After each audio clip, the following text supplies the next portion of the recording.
Welcome everybody to this edition of Strong Perspective Podcast. I'm one of your hosts, Keith Armstrong, along with my other hosts, Damon and Jaquari Armstrong. We have a special guest tonight, Bill Burnett, friend of the show, and we welcome everybody. We welcome you on. If you happen to be catching us on Instagram, you're in for the treat, baby.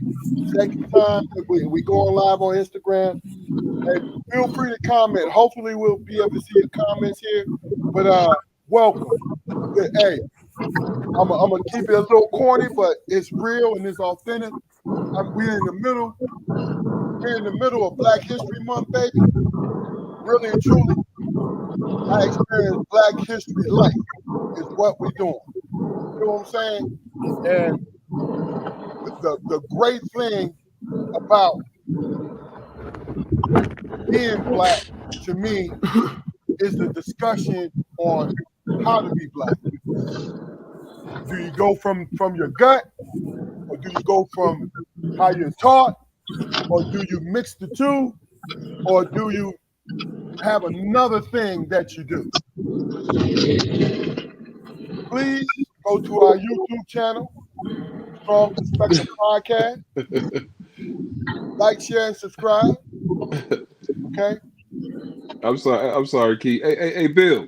Yo. Is somebody pulling you in a sled, bro? Why you say that? No. I'm driving home from work. Wow, what's up? No.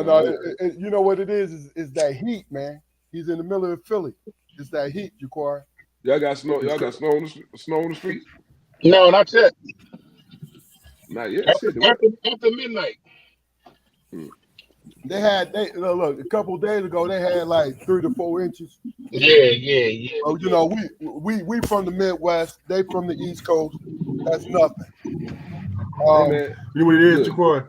You know what it is, Jaquari? That cold that seep down in my bones, man, and I need to turn the heat up. Yeah, I put on a turtleneck. I just be sitting there shivering and aching, man. I got to have some heat on my feet. I can't stand that shit.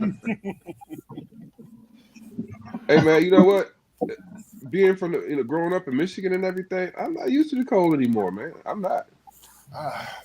Bill, how old is you, man? That good southern heat, huh? For me? Yeah, how old are you? You 2 years younger than me, right? I'm 55. 55? Double nickel. So you 3 years younger than me. I just turned 55 January 4th, man. Okay. Let's start this off. Jaquari, how was your day today, my guy? It was cool, man. It was cool. Nothing extraordinary happened. An ordinary day in the life of an ordinary man. That's all. Ordinary man. That's it. Boy, y'all. Hey, Spoke, you should have started off with. You should have started off with. My day was like a normal Black man's day. All right, Damon, how was your day today?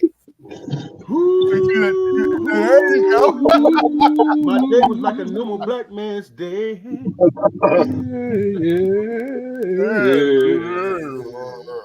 Bill Burnett, how was your day today, sir? It was a great day, man. Every day's a good day above ground, brother. You know what I mean? Yes, sir. Every day's a good day. I mean, some days a little better, but every day's a great day.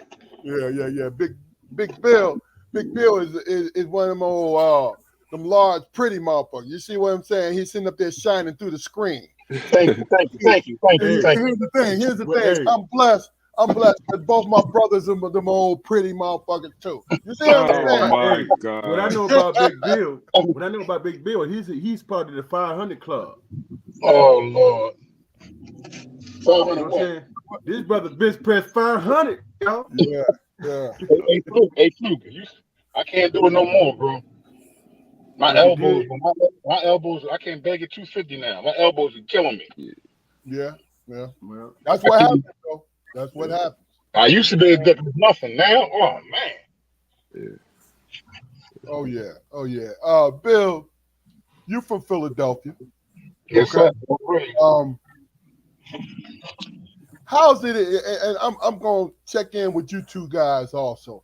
how is it? How is the energy in Philly from your point of view? That's a good question.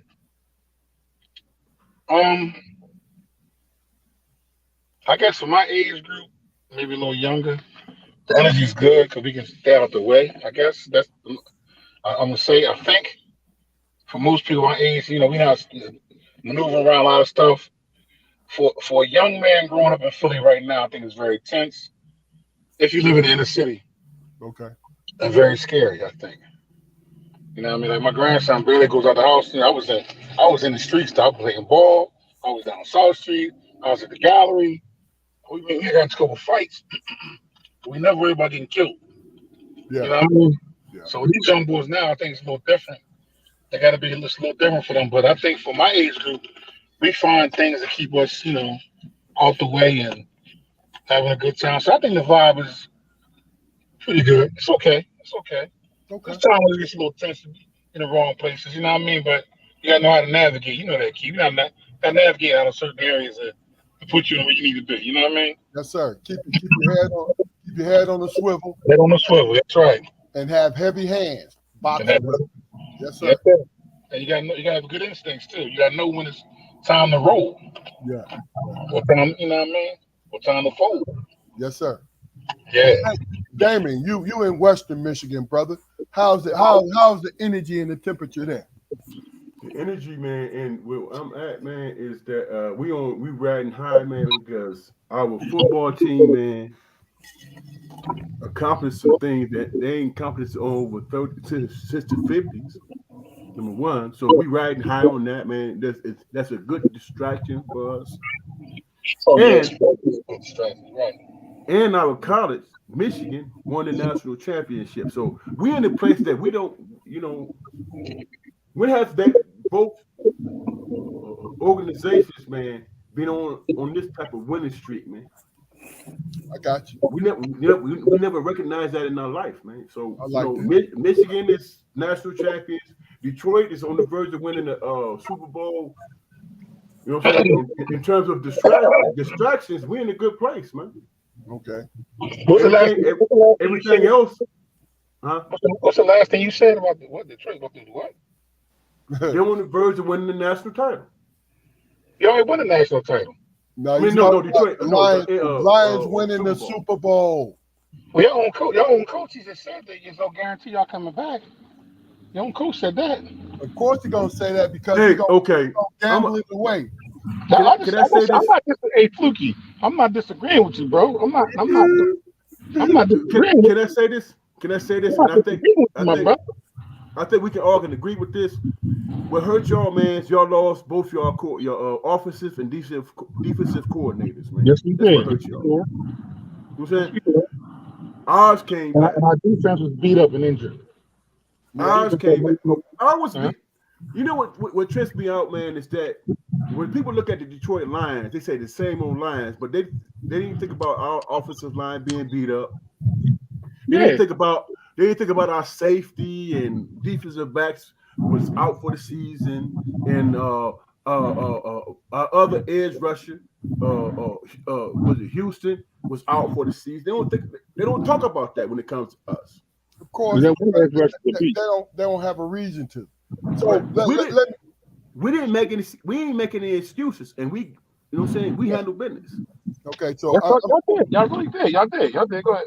I'm gonna give you a chance to really double down on what you're saying, Damon. So, from what your statement is, are you telling us that with Michigan and the Lions, it is a good distraction from what's going on in the street, or were you trying to get that deep, or what's going on? We haven't had any mass shootings in the state of Michigan and nothing like that, man. You know, it's the everyday normal crime type of stuff happening. Okay. You know what I'm saying? But people in this state, man, is finding optimism as it pertains to the escape that we delve into, that we look at, and it's like it's a good distraction, even though we know at the end of the day we have to deal with the everyday life. You know what I'm saying? Yeah. We have to deal with it. But that good distraction is wow. You know what I'm saying? We in some place that we had never experienced before. Not since the 50s and the 90s. Not look, not the Lions. Yes, you're right. You're right.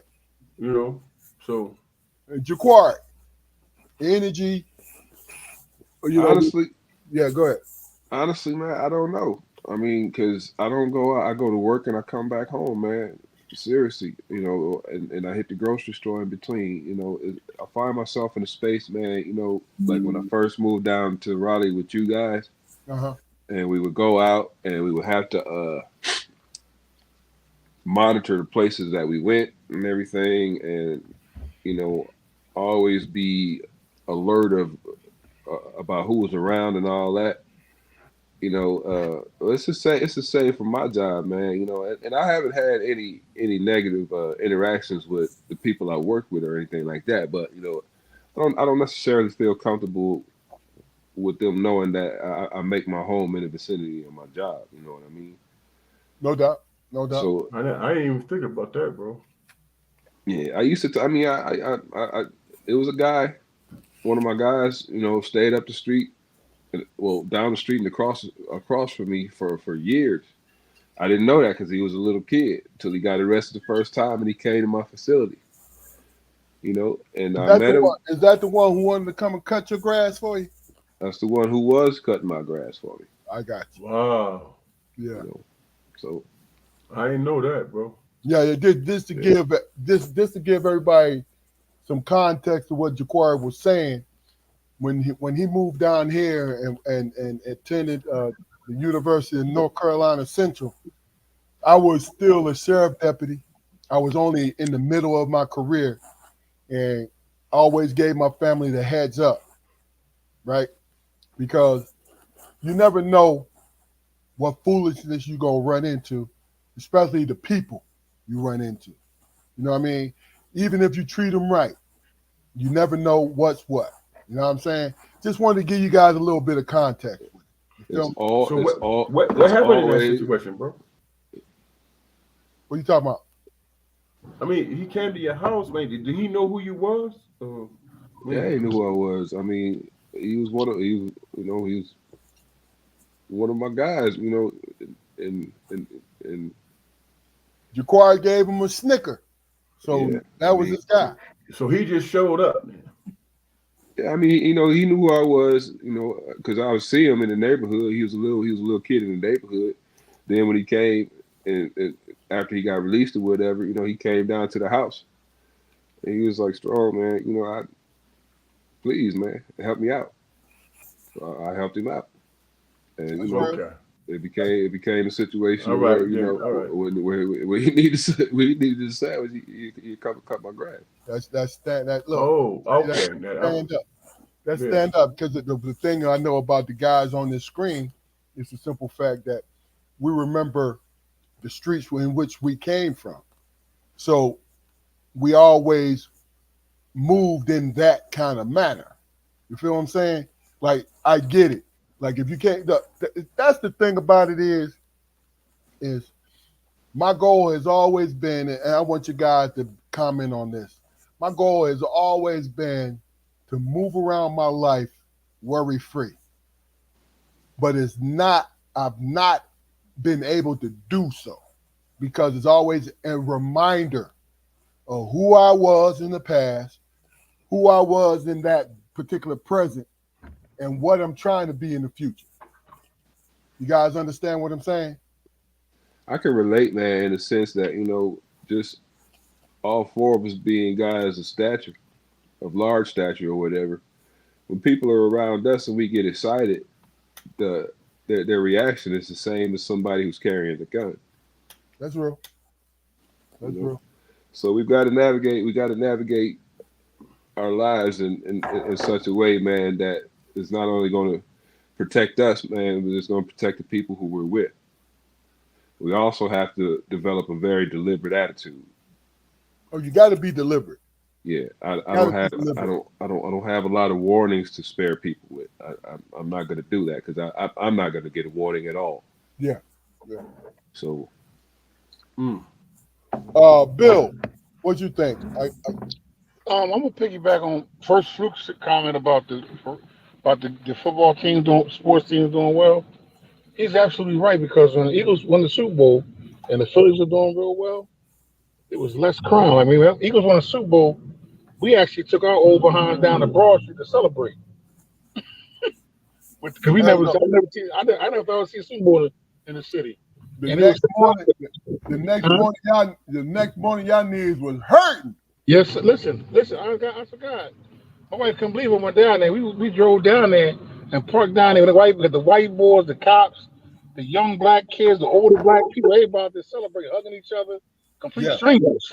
yes, Complete strangers. Even the Phillies are doing real well. The same thing. You know what I mean? So yeah, so Fluke got a good point about that. Usually, yeah, when we were winning, when Eagles were doing well, the city was in a good space. You know what I mean? yeah, They had a parade, no mass shooting. Of course, it happened in Kansas City, but then Philly didn't happen. People had a good time, like I say, seeing black people, white people, hugging people. You know, even the cops were celebrating. You know what I mean? yeah, yeah. So, and then what Jacory was saying about living the same, on the same community, when I work with back and kids and health problems. I've never ever had a negative run-in with a kid outside the center, Schumann or Philly. Never ever Okay. had. When I'm thinking back in my time, I've met some lunatics. Never, Oh yeah, never. I don't. Everywhere I worked there, I always worked with the worst of the worst. With Key and Schumann, when I came to Philly, the worst of the worst. And I yeah, run into some cats, you know, and I said, "Hey, this cat is out. This kid's back on the street again." You know, like, damn, who let him out? You know what I mean? And it was a positive, positive, situation. You know what I mean? You might get a little, can I hold something? Or, like, of course, saying, can I get a job? Can you help me out? But I never had a negative run in. I'm thinking back yet on, yeah. because I guess because I was treated unfair. And if I had to discipline them, they understood why I was disciplining them. You know what I mean? No Or putting doubt. hands on them, whatever the case was. Yeah. So, you know, Damon, what about yourself? I with Bill, listening to Bill, man, he talked about the shooting during a celebration, man, a Super Bowl celebration. You know, that's crazy, right? I Yeah, that how we are out of control with that shit, man. You know what I'm saying? Hmm. Be honest with you. Now we could talk about the celebrations and our teams achieving goals that we have never experienced before and all that stuff over the years, but this I don't get it, man. I don't understand. These cats been to the two Super Bowls. I'm saying you have to be selfish as hell and or under threat of your life, man, to harm. What is it? 8 kids that got shot. 20 I people, know. 10, I 10 know. kids. Where does that mindset come from, man? So, In a One celebrational situation. did anybody get any background behind that, Damon? Did you get any background on what happened exactly? Because I know a radio personality, young lady, was killed. They're talking about. They don't think it they, was a terrorist type of situation. no, it was two young kids, right? Well, they were I fighting. don't They know. were fighting, and what? Right. It turned to, the guy said he turned a gun on the dude and started shooting in circles. The news I That's how seen, everybody got shot, huh? Okay. the news Bill, I you breaking? I seen, can't hear you. the news I seen described them as migrants. What? Yeah, Migrants. migrants. Yeah, and I'm like, Yeah. Look, they're hey, Jaquar, you was watching Fox News. well, hey, Now I Hey, think some migrants sat with a kid though, didn't they? I mean, but look, it's in Kansas City. But here's the thing: I don't know. This is why I'm asking you guys. You know what I mean? you They But, both see, was no, they both it's hold on for 1 second. I want Damon to finish though, because I he, didn't want to get into it. I didn't want to get into it, but Bill mentioned it, and I tried to come to some understanding about a celebration to somebody dying and others getting shot. Man, it doesn't coincide. It doesn't make any sense to me, man. no, it no, doesn't make sense to me either, man. I agree. I agree. I maybe agree. that's a good thing, man, because for a person to be able to rationalize atrocious acts. You know, I mean, it says something about our our collective desensitization to shit like that. You know what I mean? I don't want to understand it. You know what I mean? I don't want to understand it either. But I don't care. I think it's, you know, and guys, comment on this, because like I said, we on the road. We're gonna get into the meat of our what we talked about. But when we try to justify is the wrong word, to understand, to Damon's point, Rationalize. to rationalize unnecessary violence towards people. Is it that the fact that we are trying to pack it as men? Are we trying to pack it away to deal with it? Or Absolutely. is it something else going on? The other thing that's going on, I have no idea. But to me, now, okay, real quick. I was in law enforcement for 30 years. And we used to have to deal with terrible things every day. And then there was horror we had to deal with. So some people had to deal with the horror with humor. You understand what I'm saying? Most people don't understand that. But they had to deal with it because it helped them to keep their sanity. You talking about the victims? Amongst each other, I'm talking about. No, I'm talking about the law enforcement people. Every time you watch an episode of Law and Order or SVU or anything like that, and they come upon a crime scene where there's a body covered in a sheet and it's taped off all over it, they're cracking jokes. They're cracking wise. And most people don't understand what these officers are doing, and it's television. But that happens in real life too. They have to be able to absorb it, because if not, they'll go crazy. It's not an excuse, and it's tasteless. It's tasteless. But it's a job. It's a job, right, man. Right, you're absolutely right. It's the same as it's the same thing as if a plumber walks up on a shitty scene, and he looks at everything and says, you know, goddamn, it's a pretty shitty scene. And chuckles to himself. That's what he's got to do in order for him to tackle it. When you look at the footage, man, you saw police run into the gunfire, man. Mm-hmm. They have to. That's their job. They paid the right. Check out one of the about gun control. Ken Johnson. So what does gun control mean to them, man? When the atrocity is happening, they're not running away or taking cover.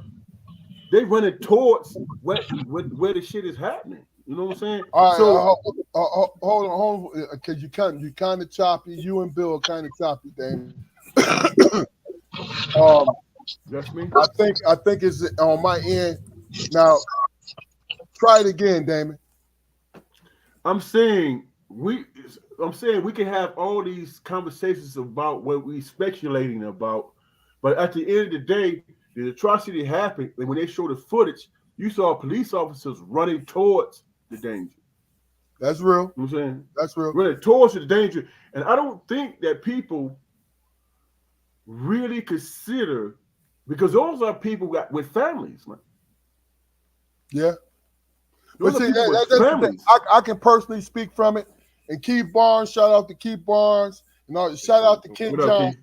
Both these gentlemen, Keith Barnes is retired just like me from Sheriff Department, and also Ken Johnson is retired from NYPD for years, and basically just to really and truly help people to understand it, it's the simple fact that if you're put into a situation to try to, you got to go home. Basically, you got to go home to your family, and you can't take the BS with you because it's your job. And I'm talking about, Bill, when you worked at the Youth Study Center, Jaquaria, where you're working at now, And Damon, when you were working in the same capacity, you can't take it home to your family because it's not fair to your family. Absolutely. So you got to find a way. Now, I'm 100%. going to say this, but go ahead, Bill. Bill, you said something? I was just saying you were 100% you correct. You can't take it home.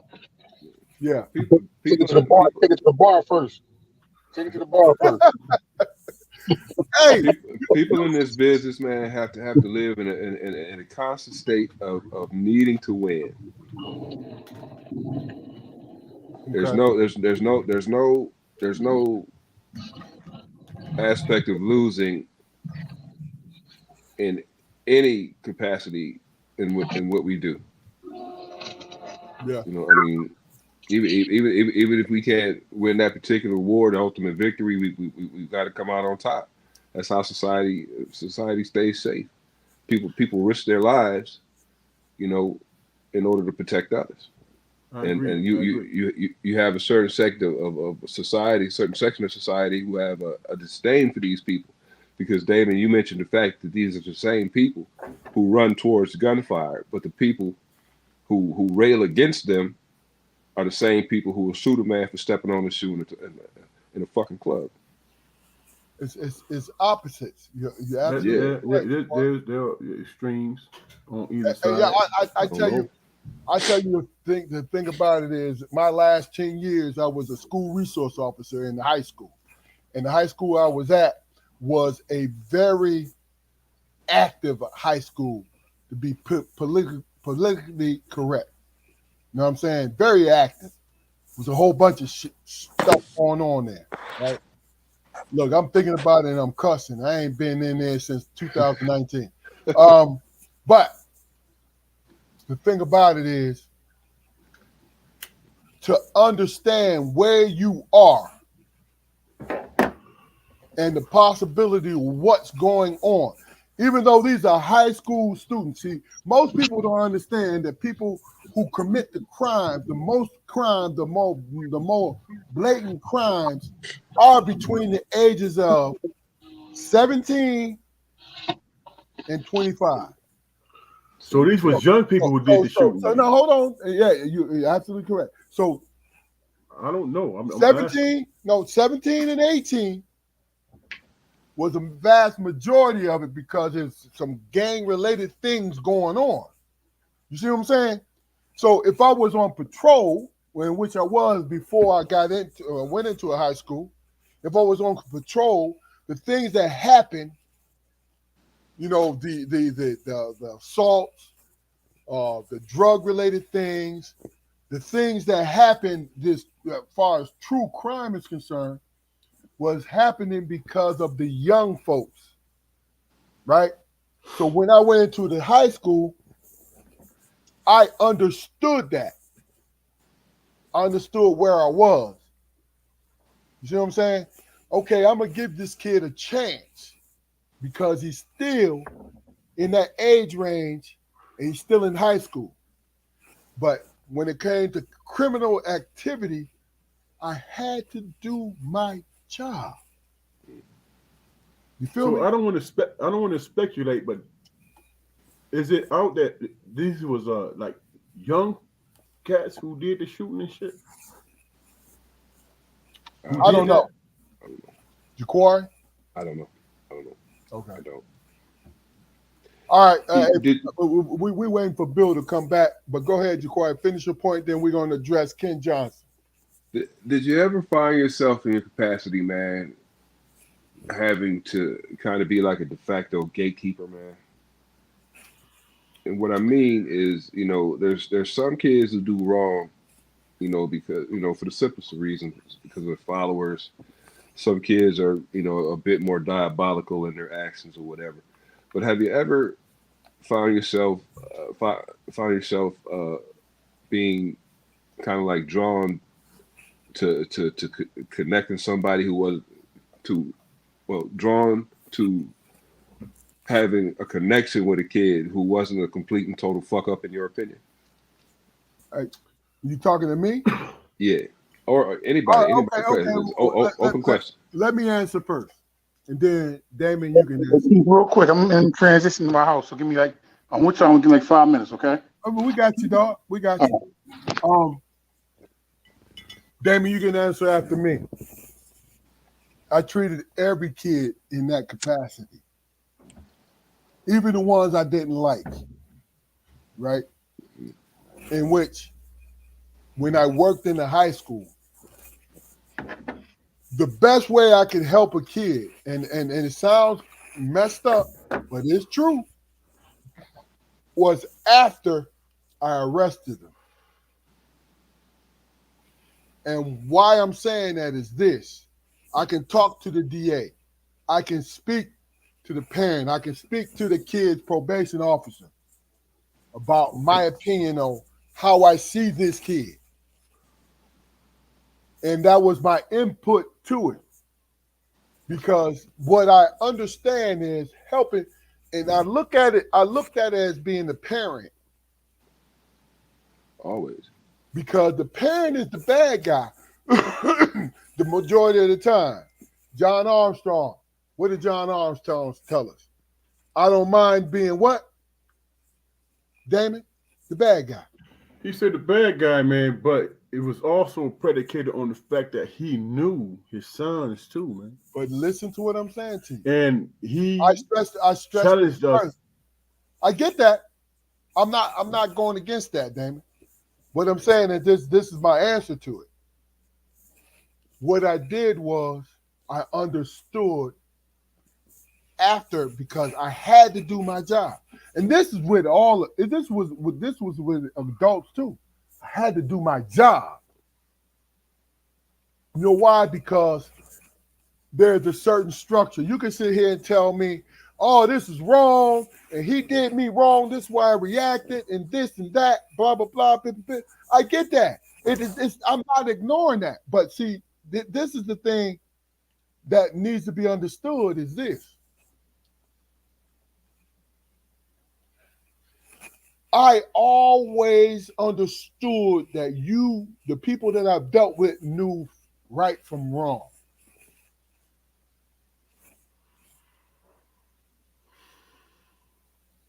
You talking about the perps, the people that look, normal people who broke laws, right, to the extreme, that broke laws, knew that they were doing wrong at the time that they did it. So me being able to help them is to, first of all, put them under arrest to get them out of danger. And then when I went before the magistrate or the DA, telling them how they acted with me. You see what I'm saying? Okay. Because Yeah, it spoke to their character after I arrested them. But let me tell you this. I've had people, and this last thing I'm gonna say, I've had people who acted a complete fool after I kick, oh, let's go. They acted a fool the whole time through processing the whole nine. But when I came before the magistrate, I said to the magistrate, well, how was he? Because that's the last question the magistrate has in the state of North Carolina. It's one of the last questions he had. Well, how did he act? Or how did she act? You say, well, she was difficult, but I was able to handle it. So that didn't go either way. That didn't influence it. You understand what I'm saying to you? It didn't influence the magistrate either way. It's like she was difficult or she was easy. He was difficult or he was easy. But the thing about it is, once I did my job, it's time to go until court. Damon, you had something to say? I'm saying you speaking from personal experience and how you react to it, man. Always. Right. But isn't it always reactionary, man? Where's the proactive shit at, man? Hold on. listen. I'm not speaking to. I'm not speaking towards how you responded, bro. No. When Hold you on, hold on. I'm speaking toward what you're saying, bro. Sometimes you can't afford to be reactionary. You have to get it done. That's what I'm speaking to. But given the situation, if you're dealing with a situation where you have to address something that's jacked up, against the law, whatever, isn't that reactionary, man? You got to do your job. So your job is Right. always reactionary, right? Right. So Sometimes how do we? Sometimes you can't. Go ahead. How do we deal with? See, the problem lies in being proactive, right? Would y'all agree with me in that aspect? Okay. Because when you look at in terms of law enforcement, the rule of law and all that stuff is always reactionary, man. Because you can't be at one place. You can't be at all places at one time, though. Right. But that's why but it's being, reactionary. But being in that situation where it's reactionary, you have to stand on what you stand on. Yeah. The rule of law. Yes, sir. You have to stand on that. Yes, sir. But what if you're dealing with a kid, man, who's been abused, who just had a shitty life, and they just reacted? Hey, are you asking me? Because I feel fucked up. Me personally, I feel fucked up when I know this kid has been through some shit. Right. But if I know that this kid has done some shit in reaction to that, bro, I gotta do my job. So where do we go from tragic to just being reactionary and doing jobs? Keith made a statement earlier, man, that to a layman would sound so oxymoronic, man. But he said that sometimes you have to arrest a person in order to protect them. That's a totally rational concept, man. It's real. Totally rational. But people, but oh, you got to arrest me? I'm having a psychotic break right now, and you have to arrest me? Yeah, and I'll get you some help after I secure everyone's safety. But how many people the individual having a psychotic break though? Well, they're not. That's I was generalizing. The personal rights and situations that a person is going through does not outweigh the greater good, unfortunately. Not at this time, not at this moment. That's what's fucked up about it. That's what's fucked up about it. That's the space that we have to work in. Can I ask y'all something real quick? Why is that fucked up though? It's because you're like you're innocent party. You're trying to come in and regain control, regain peace to keep his safety and your safety, and your partner's safety or the community safety. Jaquari, go ahead and answer that. Because it's got it deals with degrees of what Damon was talking about. Yes, that person's individual state of mind is very, very important, because him as an individual, he adds to the substance of the community. I get that. I totally understand that. But cancer grows from a cell. Get it? But are we equipped to do anything but react though? At the moment. And Bill, you just brought up a good point. We're not equipped to do it because it is the law. When it comes from law enforcement point of view, when it comes to incarceration point of view, we're not equipped, especially from the law enforcement. You have some flexibility when it comes to confinement, right? But from law enforcement point of view, you have to set the standard. Yes, I get it when it comes to black men and women. I get it. We have a different journey that we have to follow. Well, just speaking, not to cut you off, but just speaking on the situation in general terms, isn't it about, they put that situation in terms of crimes of passion in there, man? Because people are not in their right mind. I get it. That's true. So how do you? But Fluke, that comes later though. when it's time for trial. That's where it Yeah, comes. but But it at the comes moment, later in terms of the being. moment we It comes cannot, later in we judgment. cannot. It No, comes no, later in judgment, but yeah. during the crime, you know what I'm saying? We can't afford it We though. trying as a people, we trying to understand why did this person take it to that length. Good So point. we interject crimes of passion and all that stuff. You know what I'm saying? Is it always malicious, man? It's Or yeah, or is it reactionary, man? it is to the victim. Hey, look. Yeah, you can make that argument, bro. It's a mixture of both, though, isn't it? It's reactionary, but it's also the other thing too, bro. Because a lot of times when things happen, like look on the screen right now, this is when me and Keith was working together. He said, Keith, the kid that returned and sexually assaulted the girl in school.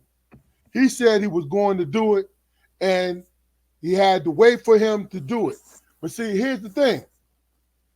The year before, this kid did the same thing. And I told Keith, I was shocked that he came back because the school let him back let him back, right? And I understand, Bush, no kids left behind, but it didn't make sense that you would bring him back into the same situation that he did the same thing with. And I was the deputy that was the one who was there for this whole thing. So my thing is, how this kid did something, the same thing, in which he grabbed this young lady and sexually assaulted her, right? And then I charged him. He went through the whole process, right? Then the very next year, he came back to the same school and did the same thing. And this is what Keith is referring to when he says this shit. And what's so sad about it is the young lady, both young ladies had to suffer from it, but the second young lady we could have done something about. So, Jaquari, I'm not going to beat up on this kid because it's obviously he got some mental things going on with him. You feel what I'm saying? But tell me, and Damon and Bill, tell me, were you listening to me when you was off camera? Yes, I was. I heard everything. Okay. Tell me, and we're going to begin with you, Jaquari. Tell me, how would you feel if you was in my place, where the year before you took this young man to jail, and he was 17 years old, right? So a little bit of optimism was sprinkled into it, but he did what he did. And I charged him, and he went through the whole process. Then the very next year, he did the same exact thing. Tell me, and this is a personal answer, you three as individuals, how would you feel about that? And Jaquari, we start with you. Well, personally and honestly, man, I feel quite shitty about it, man, because I've lived that situation. I've seen, kids who get arrested for committing atrocities against other human beings or whatever, and they're with us for a little while, and I get to know these kids, and I'm in the space where I can figure out that whatever happened for a particular set of reasons, and I have to divorce those reasons from that child in order for me to try to help prepare him to go back to where he came from. A lot of times, everybody can tell that if not the same offense, something usually escalated is going to fucking happen. You know, and you just got to deal with it, man. You either become jaded and you crack wise like the TV detectives do, or you build a concrete box in your mind to put that shit in, and that's where you store it. Okay. But isn't that Damon, responding? Damon, hold, Damon, you don't get your chance because I'm getting ready to ask you. We going to you. We're gonna ask you the same question. You, and this in a nutshell, you arrested somebody for a sexual assault on a young lady that's underage, right? Then the next year you're being a school resource officer.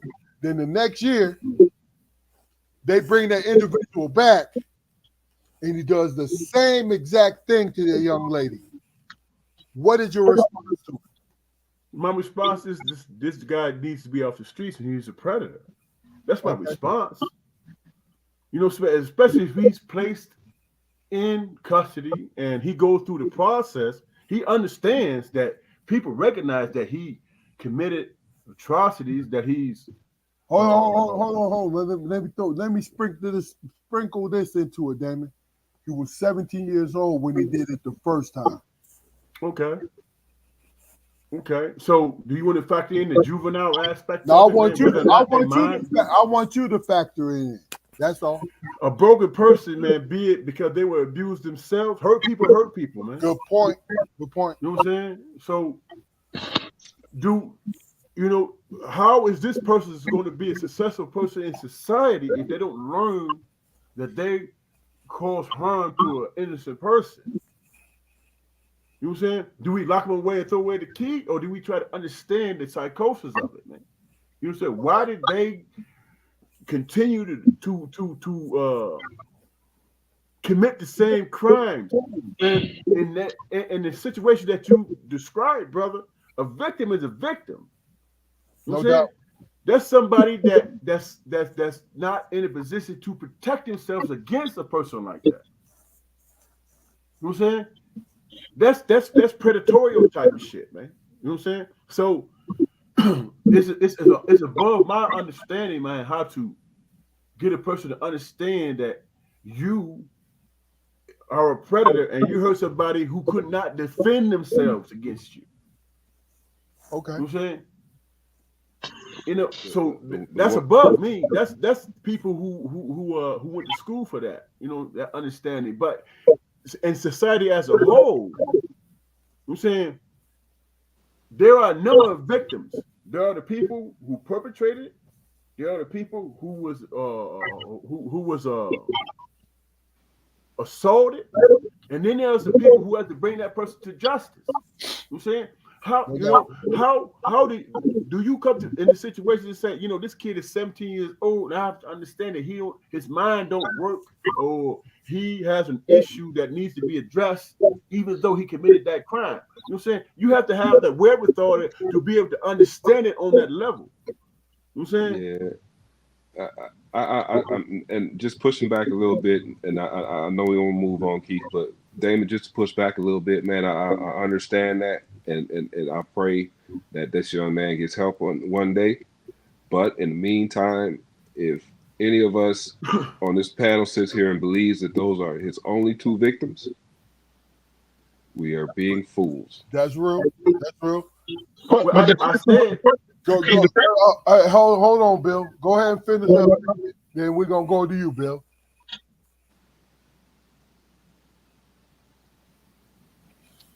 Finish up, Damon. Then we're gonna go to you. No, what I'm saying, man, is victims all around, man, because you have to live with yourself, understanding that you know that this person that you've dealt with in the past committed the same goddamn atrocities, man. No doubt. So you're questioning yourself. You know what I'm saying? Did you do what it, were you in a position to stop this person from making other victims? You know what I'm saying? So that affects the person that dealt with it. You know what I'm saying? And then you have to factor in, what happened, what transpired between the victim and the perpetrator. You know what I'm saying? So all these things are factored in the system. You know what I'm saying? We let a predator get away to victimize somebody else. I mean, there's a whole lot of things that factor in, man. Bro, we don't You know have what I'm saying? control over the system. Huh? And we don't have control over the system. I'm just speaking towards you. How do you feel about it? How I feel about it, man. How I feel about it is, if they're 17 years old and they go out and they commit the same thing after they were in the system and they were the things that they did was addressed to them and they have a wherewithal and understanding, then I have no sympathy for them. No doubt. No doubt. I have no sympathy for them because it was pointed out to them. And then and they played the role to the point where they got away with it to go out to commit another crime. I had no sympathy for that perpetrator at all. Okay, Bill. The question was, how do you feel individually? Yeah. Okay. To me, if you internalize that type of stuff, you have a miserable life. All you can do is do what you can to try, because it's bigger than us. It's bigger than a police officer. It's bigger than a detention worker, a counselor. And like you said, it's a complete job for the court system, the family, the parents back home, everybody. All of that. All of that comes into play. If I did my job, I try to instill this kid. I made my reports. This kid's dangerous. You need to be very careful of this kid. After that, and this kid comes out of my custody, there's nothing really I can't worry about it no more. I can pray that he does well. I pray don't hurt nobody. But you can't. Or you be like in Philly a couple years ago, they were complaining about the district attorney, Larry Krasner, the police. The police union was saying we're locking these young boys up, but trying to let them right back out. Yeah. Right? Because the prison was so overcrowded, you know how to get all that crap. And the police are like, we're doing our job. We can't keep every time we lock somebody, we look up 2 weeks later, little Ron back on the corner again, laughing. Round with a motherfucking 45. Yeah. Yeah. I mean, listen, I've seen situations where I was a supervisor on the floor when we were hostile years in Philly, and I told them about a couple of kids, listen, these 2 kids are going to be, this is going to happen, blah, blah, blah. I'm going to leave off the shift. This is going to happen. I'm telling you, they're going to do it. They didn't do it because we was here that night. We ain't having it. We had to put them in. We had to lock them down. What they got to do to keep control? Yeah. And the next day, it happened. I said, listen, I feel bad, but I did my job. I told y'all, I warned y'all, listen, you got to be very mindful. And if a judge drop a ball or district attorney drop a ball or the community drop a ball, really nothing you can really do. You be sick as a dog. Cause I got so many stories. I can tell you about kids went out there and did atrocities. It's crazy. Yeah. Yeah. That's just not me. Huh? No, I say the one thing that every adult needs to come to the realization of, man, is that the system fails, man. All the time. All the motherfucking time. You know, you can have this fairy tale idea about how shit's going to end, about how this kid grew up on the wrong side of tracks and made some mistakes and got his shit together and went on to live a happy, productive life. But I'm here to tell you that most of the time that does not happen. 9 times out of 10, that's right. So, just real quick, think about what you're saying. I've seen kids come out of the system looking well, come back from Glen Mills or them places, got their hair right, got a haircut. They thinking they want to go to school. Their mind is right. They clean. And get out of that community. See them a year later, they back. Because their home life failed them now. But that's the whole point, though. It is the structure throughout our community, throughout our love. We had structure. We had structure. We had people in place. Whether we like and then I'm speaking in general terms, whether we had people that we liked in place, we had structure. So if we went down a road that was not a great road to go down, and we knew it was not a great road, the structure brought us back to this guy or this woman who's saying, yo, you cannot do this because of this, that. You feel what I'm saying? So, okay. That being said, guys, because here's the thing. This became organic. This episode became organic, meaning that it spawned some great conversation. The one thing I want you guys to understand, I don't give a flying fig that what a young person don't agree with me about, right? All I want the young person to do is listen. Listen. Whether or not you dismiss what I say to you, listen to what I'm saying. That that is what I think our community lacks is we don't bother to listen to each other. We give each other 30 seconds. Am I being fair when I say that, guys? We give each other 30 seconds. If you don't give me no catchphrase, you don't give me something to grab onto in 30 seconds, then I'm going to move on, right? But the thing about it is, it's more than 30 seconds. It's 5 minutes. 5 minutes of hearing me rant about something that you don't like. But then it is the key word. Then in the fucking 6 minute mark, I say something that's going to change your life.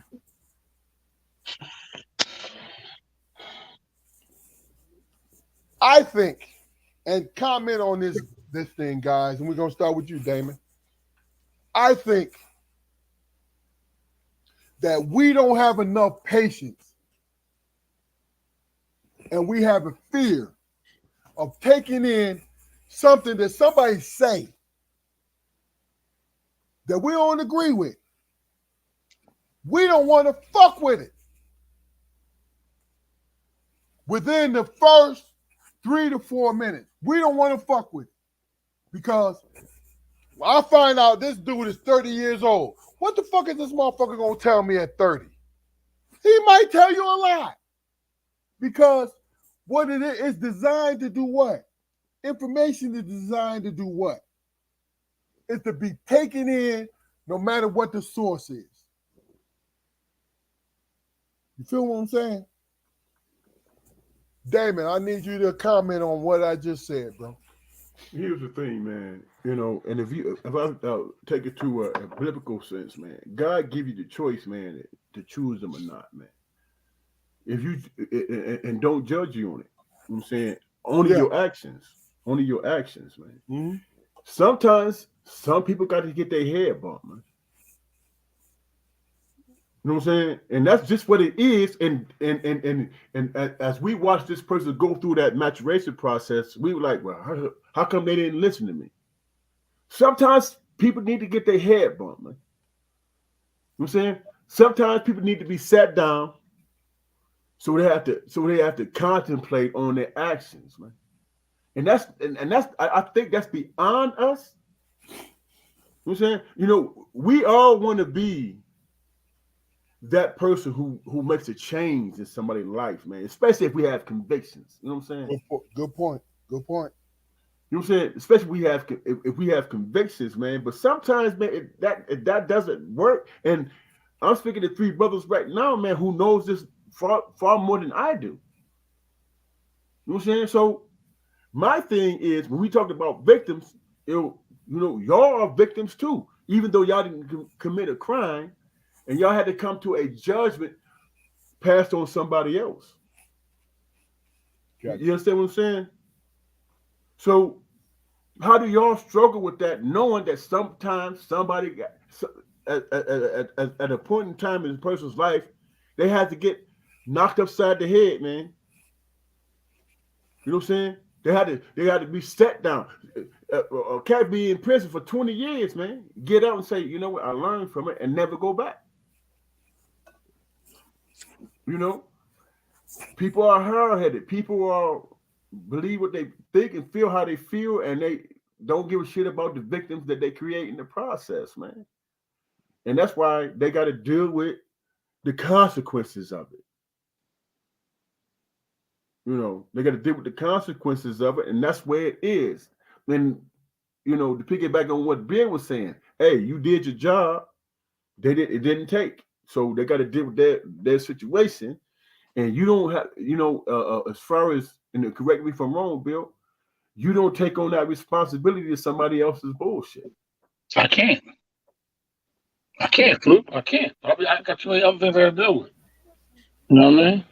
And you working directly with that particular population, man. So you know, I respect where you're coming from in that aspect, bro.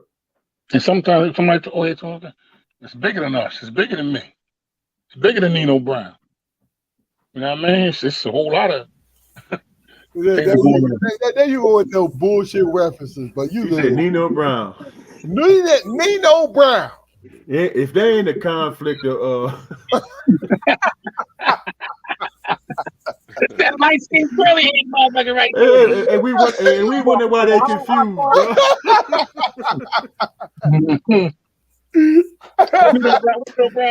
I know you just being you, dude. I know you just being you, Bill.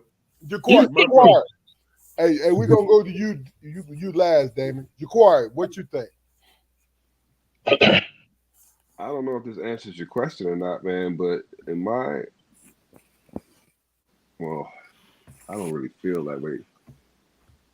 I hate to. No, Jaquari, what way? What do you mean? We need to hear because I don't feel this way, man. But feel what way?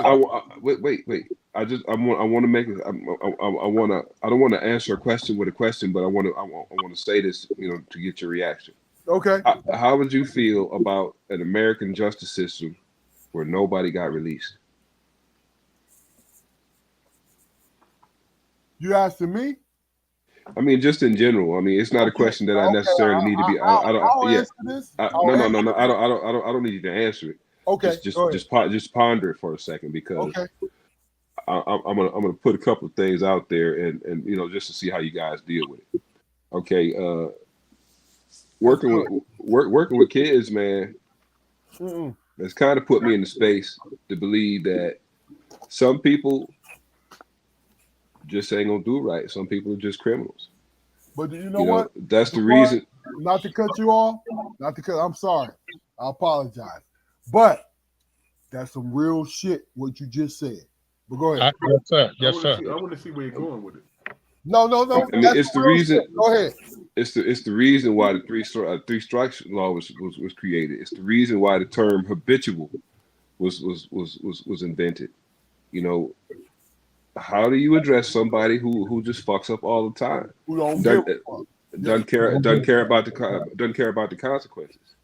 You know, I'm dealing with a population of people who consider it a badge of honor to be able to do hard time. Yeah. How do you combat that? Well, doesn't the onus fall on them if they choose to go that route? Good point. It would if they only cause harm to themselves. But here's the thing, though. Here's the thing, Jaquar. Damon has a great point. Because of your question, it's like, yo, you know this shit is fucked up, what you're doing. So our job is not to save you, it's to save everybody who's chasing you. But that stands on that whole, because I was victimized, I'm gonna create victims. Where's the rationale in that dumbass thinking, man? But here's the thing, though. If you have somebody who has control over people's ways that they think, you're going to always create victims, right? Because you have people who's going to follow them, right? And the rationale lives in the fact that kind of thinking exists. And that's what's so fucked up about it. Absolutely. kind of thinking exists. Absolutely. Yeah. Let me ask y'all something. Any mental health institutions in your area that deal with mental health, like people who've been victimized or anything like anybody? Y'all know any? Well, Oh, I don't. most Well, everybody y'all can I speak knew, to that more than me. everybody that I knew was dealing with mental health, Bill. But what's your point, though? I mean, like, but if you can victimize, you're a victim, and you victimize because you got something that's imbalanced now. You got an issue. I You trying to get deal. that, You trying to deal with something. You got to get Bill. it off your chest, so you take out on other people who you think are weaker Bill. than you. I'm gonna Bill. say this. I get that. No, go ahead and finish your Corey. I get that, Bill, but understand. I don't get it. What was he It's saying? no excuse. It's no excuse that No, you. No, it- hold on. There's no excuse, and I'm not saying this is you. I'm just answering your question. There's no excuse when you've been victimized and then you find other victims to victimize. Yeah, but what point was he making though? I want him to no, finish. I wasn't making an excuse for nobody, Fluke or Keith. I was just saying, in a lot of what's going on in our community is mental health, bro. We have some mental health issues, man. I We have mean, mental health, and we're not capable. Bill, Nobody, do we have mental health? I think we do. I see think people out there live on the I street. think it, no, hold on. You are absolutely correct, but I think it's more a mixture of motherfuckers who don't give a fuck and they want to inflict pain on people, and people. When I say the mixture, is people who don't know no better. Let me ask Bill a question. Let me ask Bill a question. Is that what you speaking to, bro? Kinda. The other day, I don't know if you were on the news the other night. An 83-year-old woman got shot. Stabbed 10 times on her porch. Right? I saw that. And she's a pillar in the community.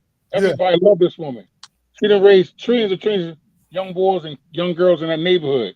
That's real. She got grandkids, the kids. Like when it happened, I saw the boy on the news say, "Listen, we're gonna find that cat, that motherfucker. That's we're gonna real. find him." That's She's real. gonna like me for cussing, but because that was, hey, Bill, what was they gonna do when they found him?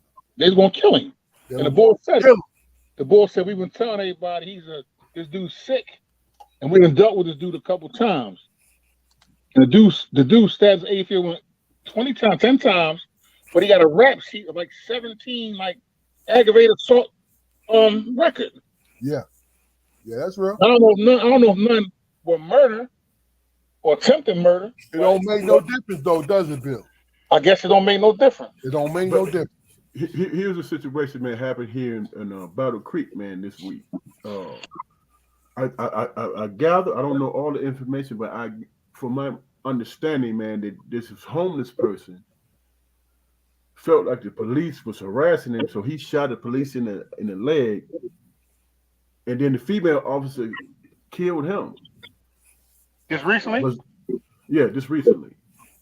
So that was I would assume and be comfortable with assuming that was a mental thing. You know what I'm saying?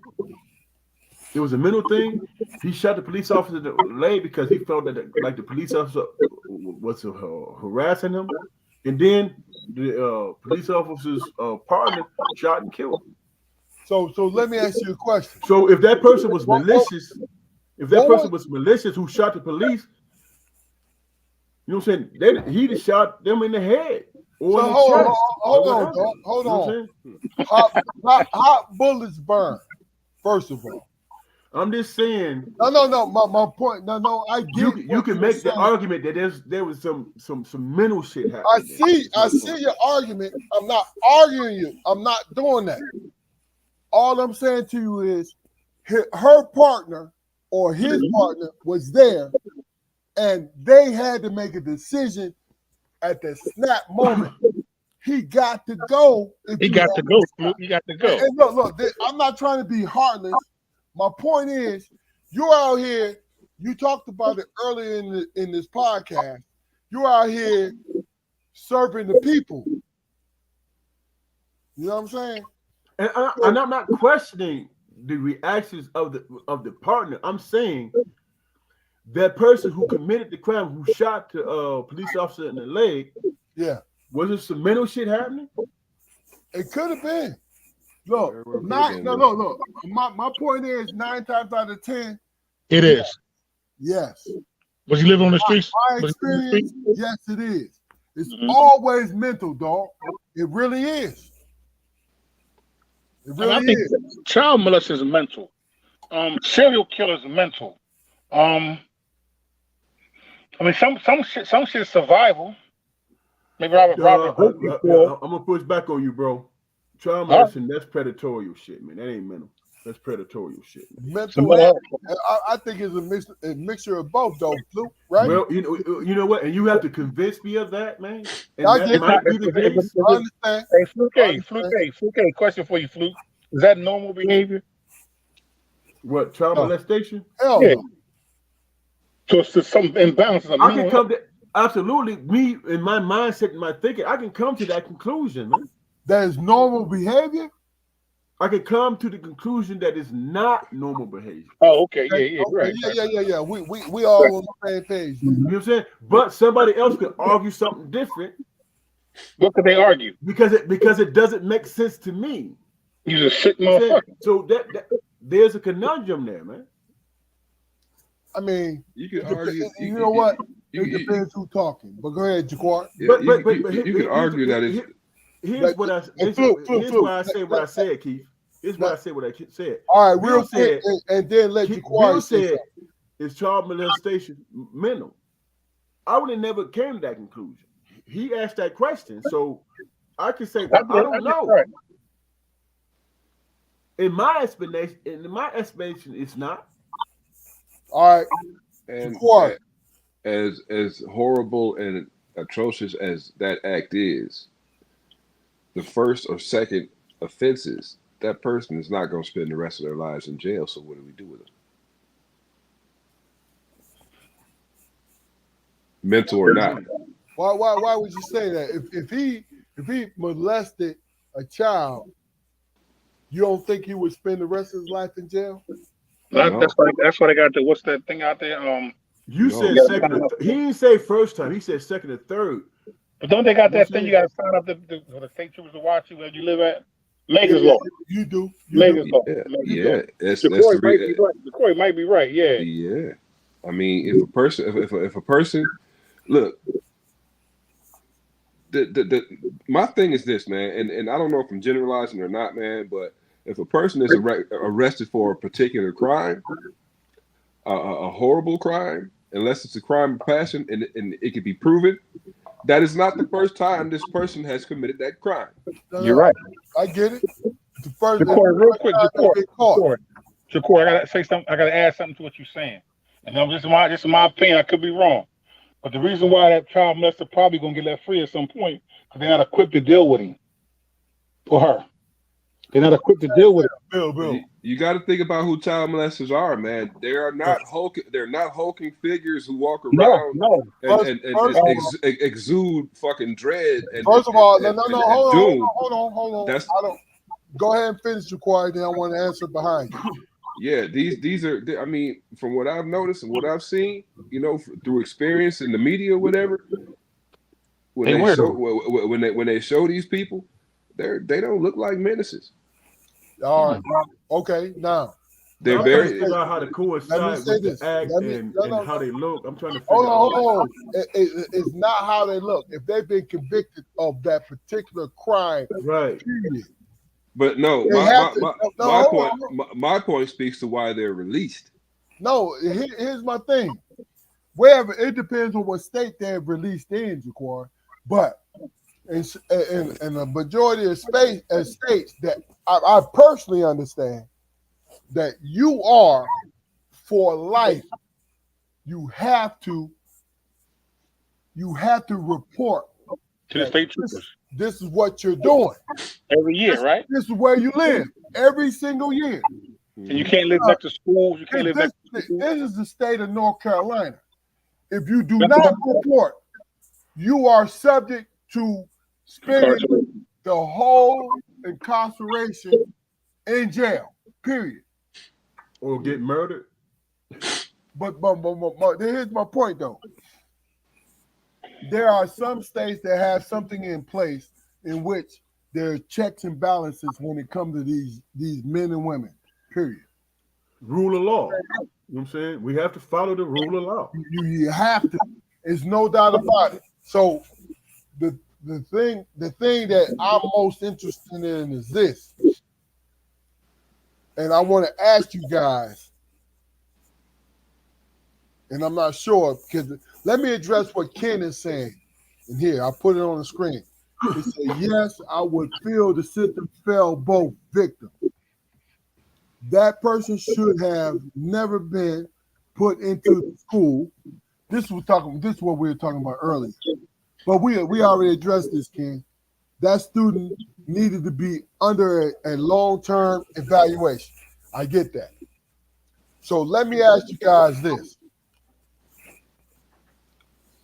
When it comes to, and I'm veering just a little bit, slightly, when it comes to our community, is the best for the individual interest or the community interest? And number three, the blending of the two. You guys understand where I'm coming from with it? No, I'm not following. Okay. So, for us to move forward, do you guys, this is why I said this is what we're veering away from what we're just talking about.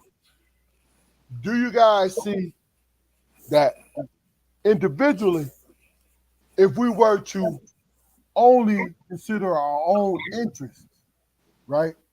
Our own interests, our family, ourselves and our family, period. Is that the best course of action? Or is it more or less we need to find a way for the individual and also the community? See, what my question is what the best course of action, Keith? This is your opinion. You say the individual. Are you talking about the victim or the perpetrator? No, we're not talking. We're talking about just look. This is what I'm saying. We veered away from it. This is what it has nothing to do with any crimes right now.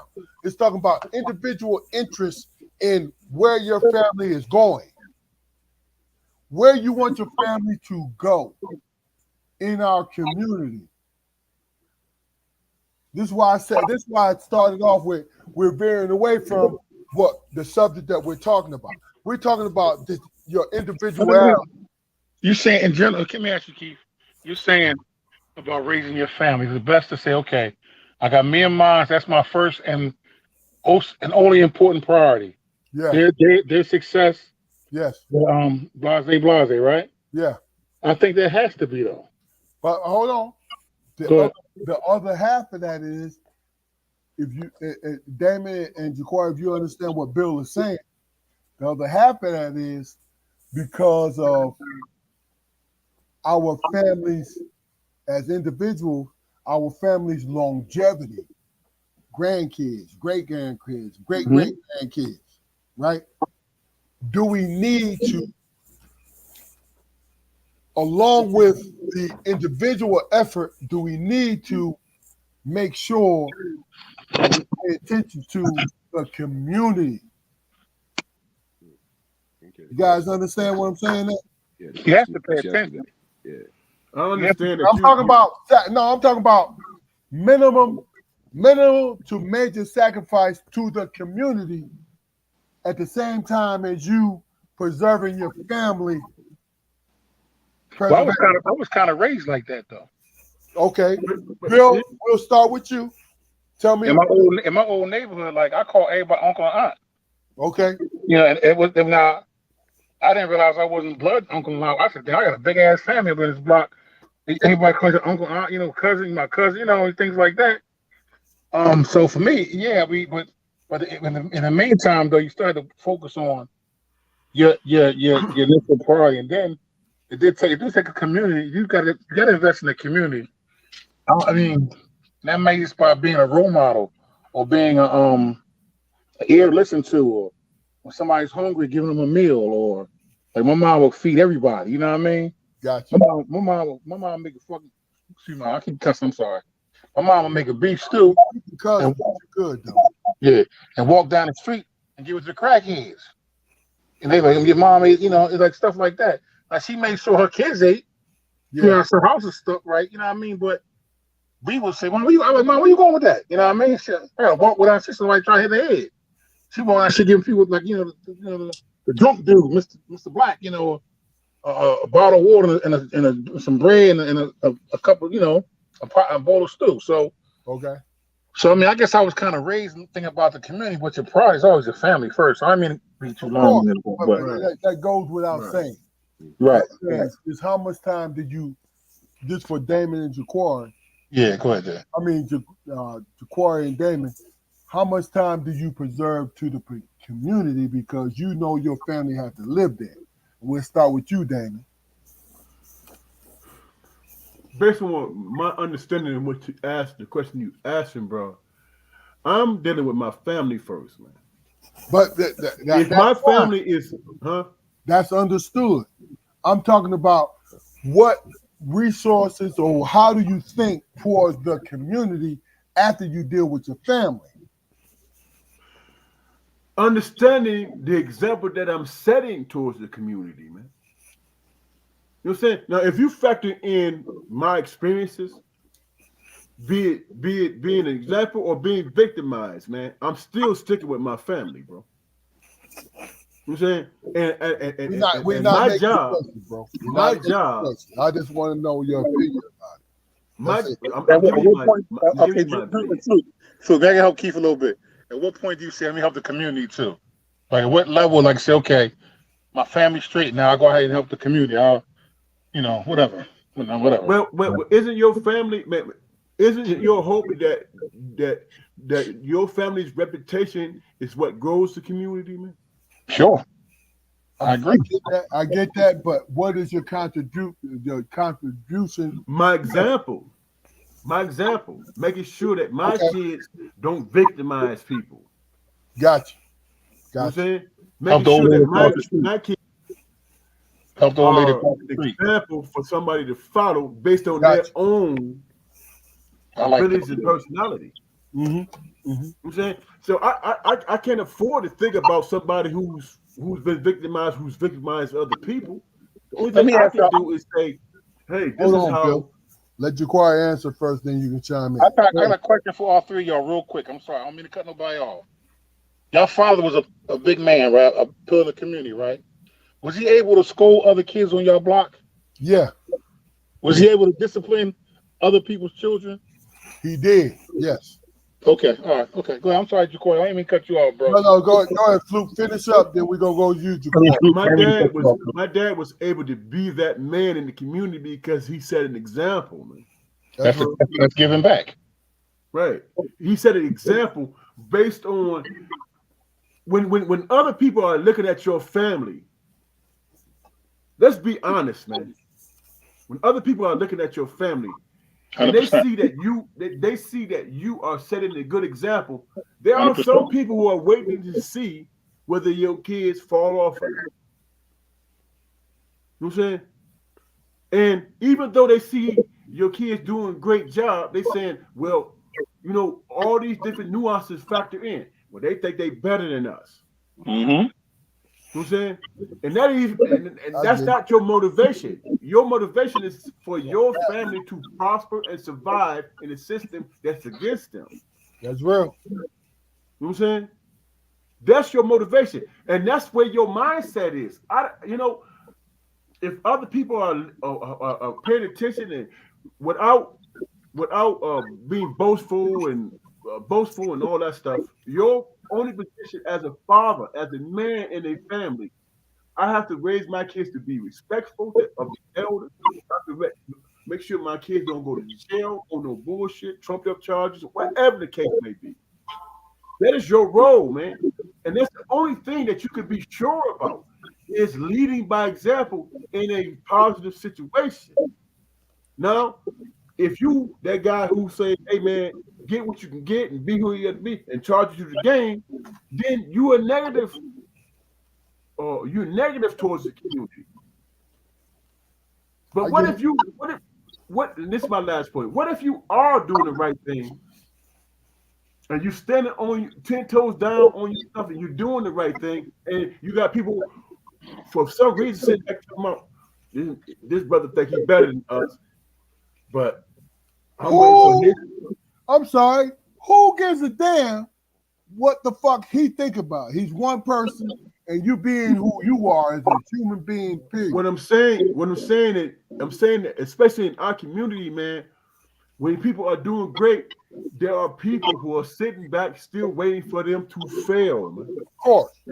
So That's understanding that situation, you being the man that you're trying to be for your family and your community, do you listen to what these naysayers and these people that are waiting for you to fail, or do you just be the best that you can be? Yes. And then you leave that to you leave it in God's hands, man. Yes, sir. Hey, Flugie, don't success breed contempt? Don't success breed contempt, Flugie? Yeah, absolutely. I mean, You can't worry about it. Unfortunately, that's the case, bro. That's human nature. Jaquari, what do you think? Historically, man, you know, because I think we talked about this a bit yesterday, but historically, man, you know, we started out. This country started out with a frontier mindset, right? So we had our homestead that we were expected to take full responsibility, and you know, our immediate community. Now, within our immediate community, the only public institution that we were expected to support was the church. With the onset of modernization and you know, the industrial revolution or whatever, and the widening of manufactured resources, we had to expand not only our community but our ways of governing that community. No doubt. You know, Good point. It's a good point. Yeah. The needs of the community increased, but the household resources seldom did. And we became, you know, more and more dependent upon, you know, the help of our neighbors. Now, we're in this box where independence is paramount to everything and everybody. Our own personal independence is more important than anybody else's personal independence. But you know, we've run out of space to be able to go out and prospect, you know, for our livelihood. You know, that's, you know, I don't know. I forgot what my point was, man. That shit. Look. That shit was damn near brilliant, though. No. It was brilliant. and then you started flickering off. No. Yeah. But look, okay. But you get my overall point, man. Yes, I mean, sir. you know, so all in all, you know, I say that, you know, our household contribution we should only contribute a fraction to the community. We should only need to contribute a fraction of our own personal resources to the community. No doubt. And with those collective, you know, with everybody's collective shit, we should be able to take care, you know, of our less fortunate. Learning how to trust each other, which we are having a hard time to do. Yeah. Period.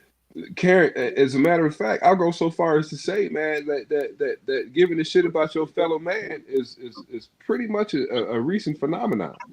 We didn't give a fuck about, you know, the Morgans who was you know, the new homesteaders, and they was having a hard time starting crops or whatever. We didn't give a shit about that. We might take them something. It's the conditioning. I think. Could I push back on that, man? Coming out of slavery, man, there was a lot of kids born who didn't have mothers and fathers. But bro, and those kids, those slaves who came out, they raised those kids, man. They were two things though. It was a sense of community. Yeah, two things though. That's where we were coming from. Period. Yeah, two things, man. Number one, the slave community, the slave population was that we were a pariah. That's number one. We understood And number what we two, were. yeah, and number two, our population was so small, nobody gave a fuck about our plight. So we had to rise above our petty differences. But here's the thing, Jaquar. Piggybacking on what you said, it seemed small, but it was rather large. But it was the information that was provided to us. Period. You see what I'm saying? Where it was larger. See, I've always been the proponent of. People always say that black people in this country is 13%. I believe it's way larger. You want to know why? Because they're always searching for us to vote a certain way. I can't give you the information. I can't give you anything other than the fact that that's common sense. Why are you coming after me if it's only 13%? You feel what I'm saying? Why are you coming at me if you're telling me that I am only responsible for 13% of this population? Stop playing. It got to be more. But I can't give you the numbers because the numbers are being skewed or whatever. So let me ask you this question, and this is the last question, and please be quick. And we're going to start with you, Damon. We talked about this last night. I said I saw a podcast that promoted spending black, right? And this young man said, I don't remember the name of the podcast, but this young man said, and it hit me deeply. He said that spending black, we have enough dollars in our community to create our own ecosystem, right? But we do not. We divert it to other people's ecosystem. I'm talking about spending dollars. And the young man said that we have at least $1 trillion worth of spending cash, not power, not anything like that, but spending cash. What's your opinion? We're going to start with you, Bill. So you start with food. It makes sense. I can say that. I don't know how we can correct it. Hey, Bill, what makes sense? The $1 trillion worth of spending cash or the ecosystem? Bill, hold on. Okay. What do you think about the fact that we can create our own ecosystem, individual ecosystem, and we have $1 trillion worth of spending money? What do you think about that? I think it sounds realistic and maybe factual because look at the Asian community. They borrow from each other. They got their own banks. They got their own like parts of cities. They got the whole city. Like Chinatown. You know what I mean? Spanish people with the bodegas and and we don't really own much enough anymore like we used to. There's no mom and pop stores, no community stores. I mean, I guess it makes sense, and it's something we need to correct. How we correct it, I never been a great businessman. I wasn't that good in macroeconomics, so I couldn't tell you how we correct it. No. Hey, Bill, this is our opinion. That's all we look at. Yeah. It's true. I think it's factual. I mean, look, hey, this girl's got Fendi bag. We the flyest broke people I've ever seen in my life. Gucci and Fendi. And, yeah, really. I mean, young boys walking around brand new Air Jordans. Air Jordans about $4. I'm still wearing Air Force Ones. You know what I mean? No doubt. So it sounds realistic. I don't have numbers to prove it, but it sounds right. It's something we need to correct. I mean, I see a lot of young kids now are doing more entrepreneur stuff. We grew up looking for a pension. We grew up looking for stability. These cats now are a little more different. That's all we knew. That's all we knew. My mom really get a good government job and get a pension and health care. And retire and live your life average. You know what I mean? These kids have aspirations now. No doubt. No They doubt. content creators and they want to own their own businesses. You know what I mean? So maybe this generation here can build that back up. On Instagram, I see a lot of black-owned clothing companies and stuff like that, like Ofafo, things like that. So maybe On it can turn. 5 Yes, it can turn, and we can start rebuilding that. But I mean, we have to do that at some point. I mean, we can't. We got to ask everybody else for a loan. There was a bank called United Bank. I don't know that was that just Philly, but that was all over the United States. It was Yeah. a black-owned bank. You Yeah. heard that bank called United? Is Yeah, that just Philly or was that everywhere? it's everywhere, man. It's everywhere. In Philly, I don't even see them. The one we had down Market Street's closed. I don't think it even own. They ain't in Philly. Like we don't trust each other enough to say, okay, let me open up a bank and put our money all together. No We doubt. don't trust each other, in my opinion. Italians do it. We used to do it. Asians do it. You know what I mean? So Albanians do it. Albanians got their own community up northeast. Now they got banks. They go to their own people for loans. Yeah. You know what I mean? Things like that. So I don't know. I mean, it needs to happen though. We may not see it. We may not be allowed to see it, but hopefully it will happen. First of all, Bill, you absolutely correct. It's an effort. It's an effort on everybody's part.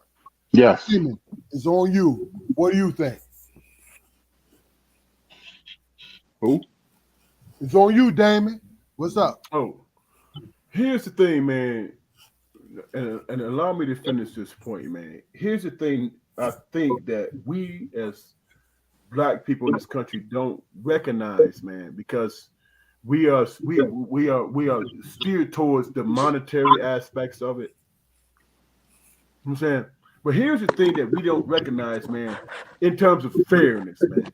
You got Chinese, Vietnamese, all these different people coming into this country, building these businesses and all that stuff, right? They coming with a cachet, man. They coming from another country that these United States have investments in. You know what I'm saying? They have investments in these different countries. So when a Vietnamese person come over here and they open up the business in our community and whatever, these people might be doctors, they might be lawyers, they might be upper echelon type people, but they're relegated to convenience stores and stuff like that. Hey, Right? Damon, isn't that the smart thing to do? If you can't get in, you fit in where you need to be. Right, you get in where you fit in, but here's my point, man. My point is this: what we are missing is that they have a cachet, their own home country that our country is invested in, so they're going to give them low interest loans, or they're going to take away tax incentives and all that stuff. They're going to do that. Whereas we as African Americans, we are looked at as somebody that needs to be taken care of, stepchild type shit. You know what I'm saying? So when they think about us in terms of businesses and all that stuff, when they think about us, they don't see us as an investment. They see us as somebody that's looking for reparations or feel like they owe something. That's how they see us. So when it comes to us with small business loans and all that stuff, they're like, oh, it's a risk. You know what I'm saying? Whereas opposed to some immigrant coming, they got something that we can get from their home country that might benefit us. You know what I'm saying? So it's the mindset. It's not monetarily. It's mindset. And the mindset is, why are they always asking or begging for something? Why are they always victims? But Damon, let me just say, I'm sorry to interrupt you, but let me just say this. Isn't that the beginning? Of course, motherfuckers is gonna say that they gonna bring up all your lack of whatever. You know what I'm saying? Of course they're gonna say that. But if you have the backing, of motherfuckers who with you, like they gonna ride with you, period. Talk about in your community, right? If they gonna ride with you, it don't matter what this other motherfucker gonna say because they're about money. Let me ask you a question, Chief. Yeah. And this is real. This is a real honest question I'm gonna ask you, man. No matter how successful a black person is in this country, right? Do they, in the back of their mind, feel like or think that it's gonna be taken away from them? Bro, let me ask this. I'm answering your question. Let me ask this. Does it fucking matter? It does matter, bro. Hold on. Does it matter when you're going after the actual goal? It's not the cosmetic of it. It's not what other people think. It's about what is actually happening. You asked me a question, man. I know I just answered your question for you. You just asked me a question. I answered it for you. You asked me a question, and I'm giving you my honest opinion, man. Okay, bro. A black person in this country can be successful as hell, grind, create all type of avenues to make money and all that stuff, and because of a reputation or some old bullshit, it can all be taken away from them, bro. And that is the motivation. So let me just say this. As opposed to you're absolutely right when you say that, but let me ask you this: if there is a black person who has a business and he is actually earning actual dollars, it don't make a difference what the fuck the stereotype is. It's the fact that it's the bottom line when it comes to the dollars. Period. How do you erase that stereotype, Flu? It's not a bill. It's not erasing the stereotype. It's about actually just keeping going and moving on and why doing. did you ask that question, bro? What did Because you you ask me? thought Hey, Flu, answer that question though. If it don't make a difference what a motherfucker think about you, and Right. it's about the money that you generate, then what difference does it make? Keith, you have an opinion based on what you think should be righteous and how it Okay, should be. so you're actually doing the same thing. Am I? Yes. Okay. Yes. Okay. We are both expressing our opinion. You feel what I'm saying? It has nothing. It's no right or wrong. It's how you feel and what's your comfort zone. Period. That's how I feel. Now you might feel differently. I get that, and I respect it. So it has nothing to do with Damon's right or wrong. No, it has nothing to do with that. This is how I'm not trying to convince you whether I'm right or wrong. I'm just stating that it is. I'm trying to state the fact, man, that because we are bastardized, man. As Okay. people. So say you're right, Flu. I get what you're saying. I get you. What what are you supposed to do? What do you do is How convince. do you deal with that? I think you should. Y'all think you should keep this going forward and make it happen for yourself. What you do, man, is make the people, us as African Americans, understand that it's not about of contributing to the American dream, which is not our fucking dream, man. We have to understand. We as African American people have to understand that we as a people, you understand? We as a people have to understand that we are our own country. And then we negotiate from that standpoint, bro. That's a good point. We have to negotiate from that standpoint. It's not bro. about every now and then one of us might become a billionaire. It's about negotiating, man, with a country that does not see you as you are the bastard child. You're not. But my point is this though. When do you get to the point, Damon, where this walking the line that you're walking, that you embrace the fact that you have this kind of power instead of a hopeful, hey, recognize what I'm doing. Because that's the beautiful thing about this social media thing is you have more power because of the people who you are, your personality. You have more power than most people think you do. Keith, I don't mean to be long-winded. Can I give you all a quick, a kind of a quick example what Fluke is trying to say? I think, or you trying to say too, Keith. It's Okay. like sports, right? For years they said blacks can't play quarterback. Okay. Black men can't quarterback or even coach teams, right? They can't quarterback, right? They can't quarterback. Now we got what top 10 quarterbacks in the league, maybe 7, 8, or 9 are black, right? Except maybe Joe Burrow. You know what I'm saying? So that right there says what kind of what Keith's saying. You can listen to all the naysayers, you listen to all the what all the doubters and all that. At some point you gotta press on and change the narrative. You have to. Can't worry about what somebody think of you. You trying to do right and build something, right? You can't I mean, you can't worry about it. You gotta push forward. In my opinion, I could be wrong, If all the black NFL players left the league and started their own There league, wouldn't be no league. exactly. Because it's all about money. Yeah, that's where we are. No, it's about resources.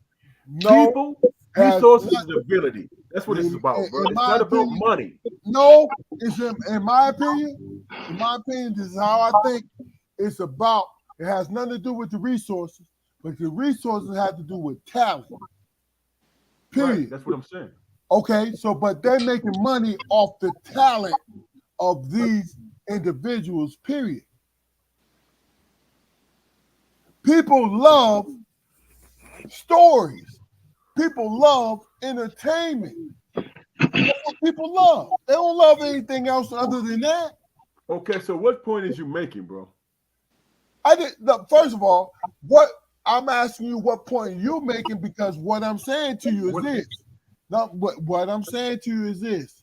When it comes down to the entertainment part of professional leagues, that's what they pretty much thrive off of, is how people feel about the different individuals, period. It has nothing to do with. You just said earlier, collectively, we generate trillions of dollars, right? That's true. That has nothing to do with entertainment, though. I said nothing I'm not about speaking of entertainment. I'm talking about spending dollars. What we spend our money on. Right. The dollars. So you can't negotiate like countries do with each other? The only way to build your shit? That's a good point, but the point is the only way we can actually negotiate is the simple fact that understanding what we actually have in our spending power. We don't understand our spending power because if we know we understand our spending power. Hold on. Let me just say this. If we have trillions of dollars to spend and it's still the same old, we don't understand our spending dollars. Key, we understand individually, we understand our spending dollars when we go out and buy that Escalade, bro. We get that. No, we don't. We do not, because let me finish my point, bro. Hold on, brother. It's not that simple. Just going to buy that Escalade, it has nothing to say, because it has to do with what Damon wants to do. If Damon has the money and the power to buy the Escalade, it has nothing to do with it's our overall as people. It has nothing to do with what our spending power is. Okay. That's all. All right. Look, it's no right or wrong to this. This is what I've been. Listen, when I'm talking to you guys, I'm not trying to debate against what you think. It has nothing to do with it. It has nothing to do with it. What it has to do with is the simple fact that understanding where we are. And I don't fully understand where we are, but I understand parts of where we are. That's it. All right. That's all. You know what I mean? Because, hey, look, the three of you guys know, I'm not going to say it. I would have said it already. I don't agree with you. You know, I would have said that. Just knowing me as a person, I would have said that. But what I'm doing is asking questions because I want to understand. Look at that question Malika Harris asked. I see that. Malika says start their blocks their own league without money. How many are going to choose that? What would you do? First of all, Malika, just to answer your question, this is my personal, and I want you guys to answer this. First of all, seriously, as individuals, when we're responsible for our families, we're going to choose the league that has the money, period. Not period, I take that back. But we're going to gravitate toward the league that has the money, period. Okay, that's a good thought, Keith. But how about the guys who've been making all the money in that league for all those years? Why they can't manifest together and say, okay, we're gonna peel off now and put our money together. So, Bill, That's what, it. what Well, stopped them? Let him finish his point, Keith. when that, He finished his point, dog. whenever, It's answering to it. hey, excuse What me, about them excuse me, folks that already made their money? excuse What happened in the excuse beginning? me, excuse me. Anytime black people pool their resources, be they financial, intellectual, political, it becomes dangerous. We Why die. does it We become die. dangerous? We die when that happens. Why does It, it become dangerous, Shakur? because African Americans want equality on the same level as white people, and that's never What? going to happen. Why? Never- Why? Because white Why people do you established. think? Because white people established this country. Okay. From my experience with racism and everything, man, yeah, it angers me. It pisses me off, but I hate to admit that I understand it. I understand racism because if you are in a position of power and you have subjugated everyone, You don't want to give up the power. you do not want to give that power up. Yeah. You know what my wife told me And- one time? Go ahead, Spar. I didn't mean to cut you off.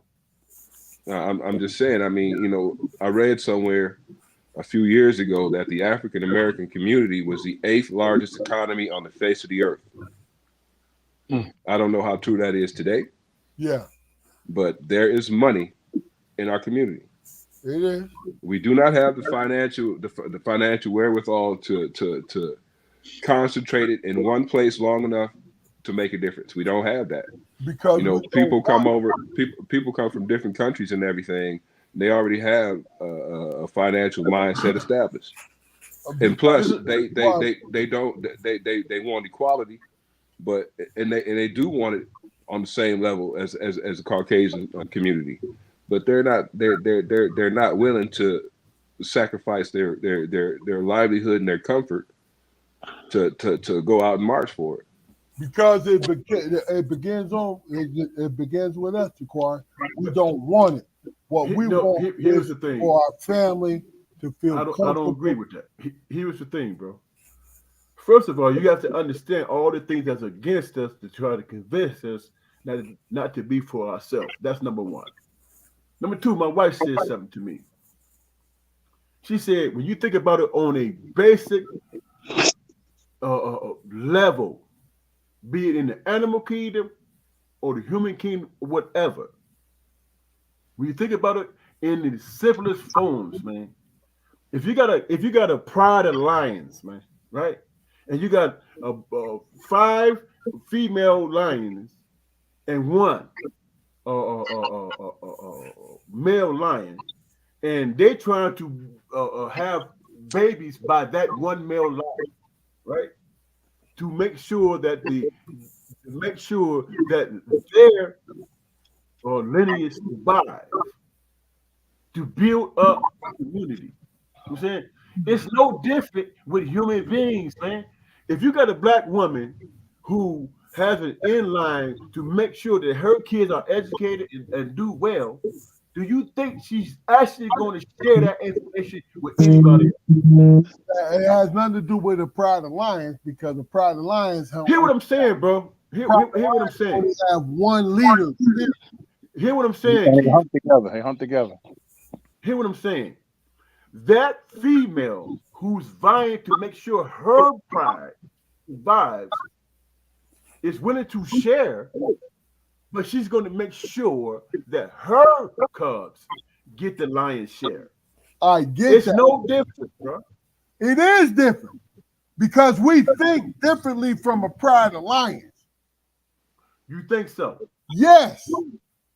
Okay. We may think differently, man, but when it comes to resources, they all dissipate in the same way. Of course, I understand that, but it is the fact that this is where I am with it.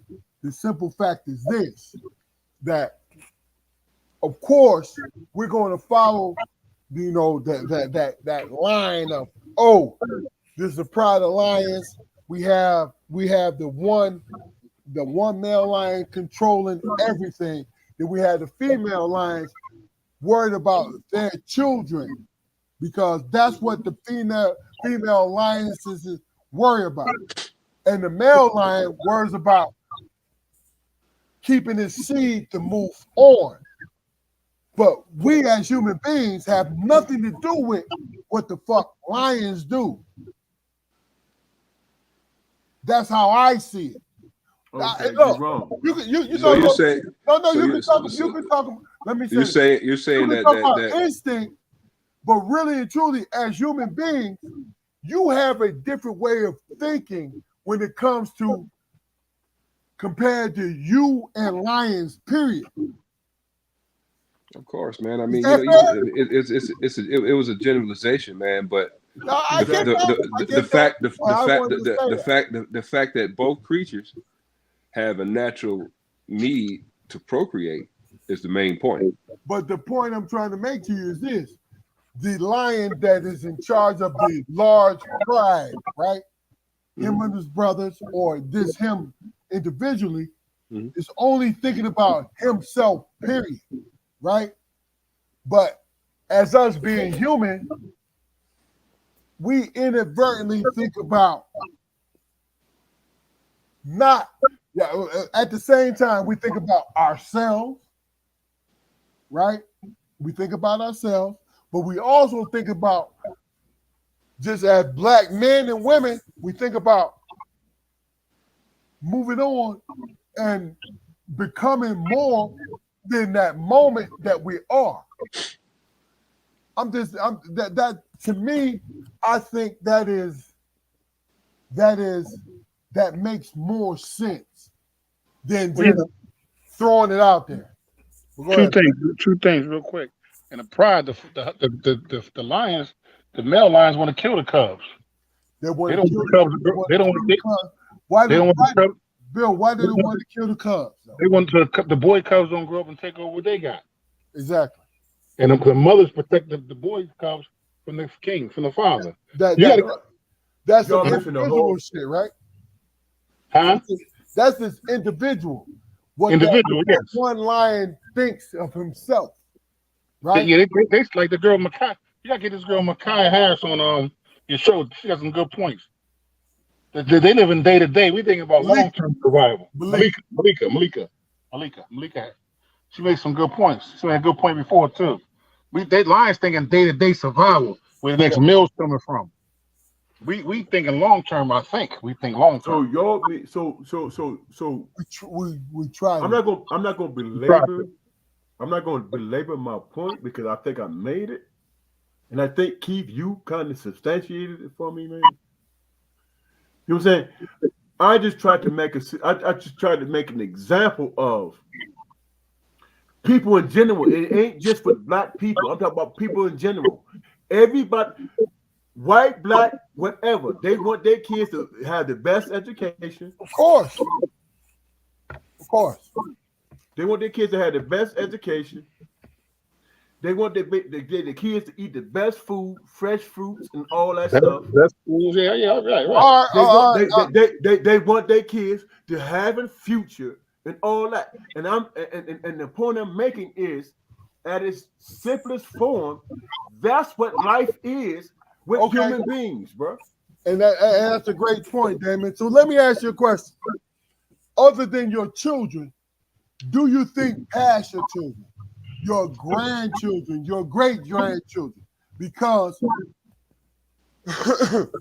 understanding that you want your children to have a great life and all these different things, do you think past them and your grandchildren, your great grandchildren?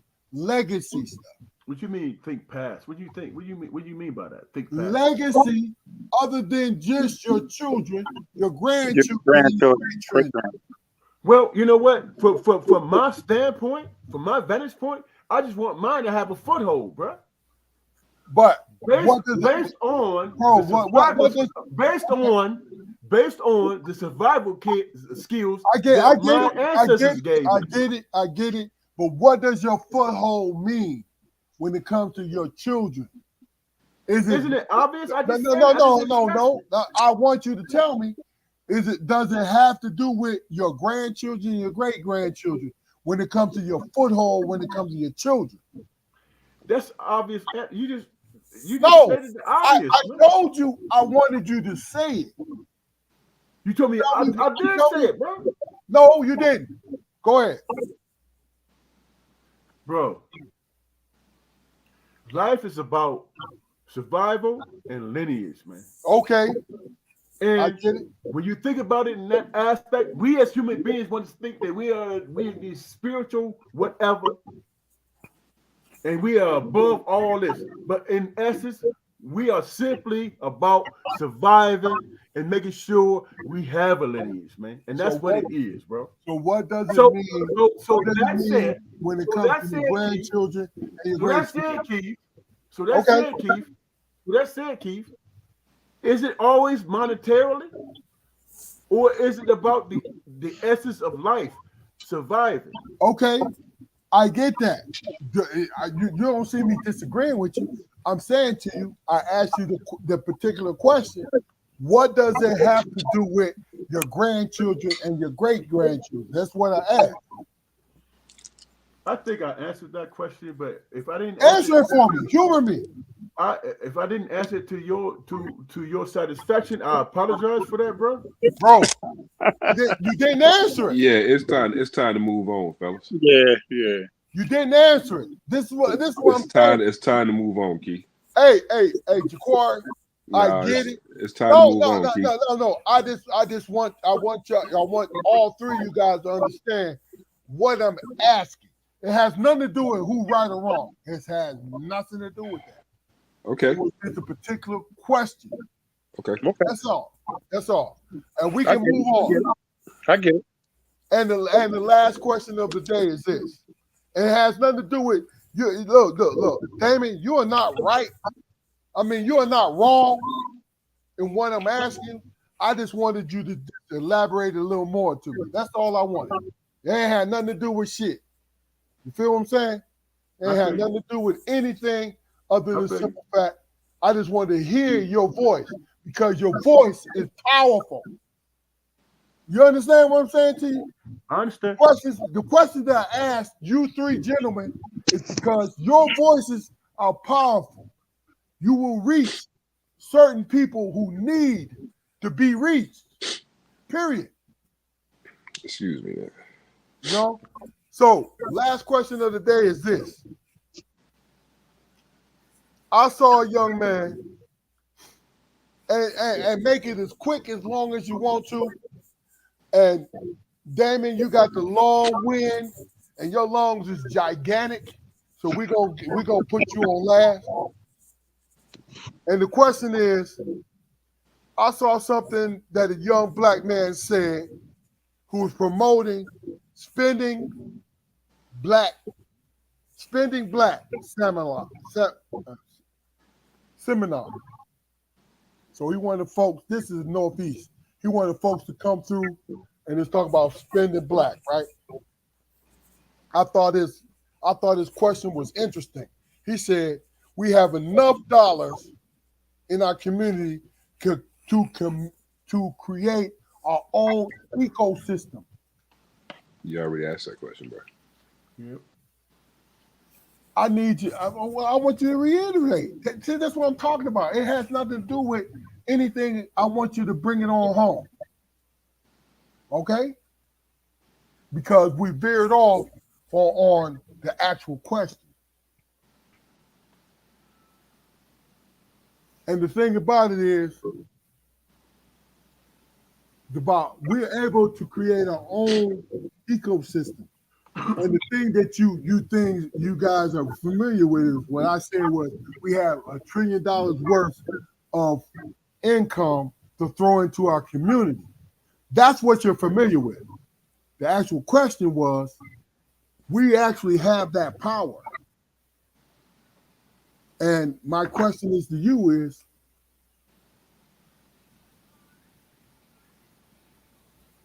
what's your opinion about it? And we'll start with you, Bill. Well, like I said before, I think I totally agree with it. Again, I'm not an economics major. I'm not, really sure how we can reverse that whole situation, but I agree with it wholeheartedly. I mean, I don't know what more to say about it. I mean, just somebody got to figure out a way to pull together and do that. I mean, Bill, my yeah. point is, when somebody tell you they got $1 trillion to spend, right? Right. They have $1 trillion to spend. That's a lot of money. I'm talking about just miscellaneous dollars. It has nothing to do with the simple fact that the miscellaneous dollars in the $1 trillion mark has to do with you edging towards something that's black owned, that's going to benefit the community. Right. Right. What would you do with it? Would I do $1 trillion? Yes. Wow. I feed the world, bro. I don't know. I would build businesses from my family and close friends and to run. I mean, again, that's a wild question. I got nervous thinking about that type of money. Of course. I got nervous. Sometimes bro, you need to be nervous. I'm just saying to you, this is complete power.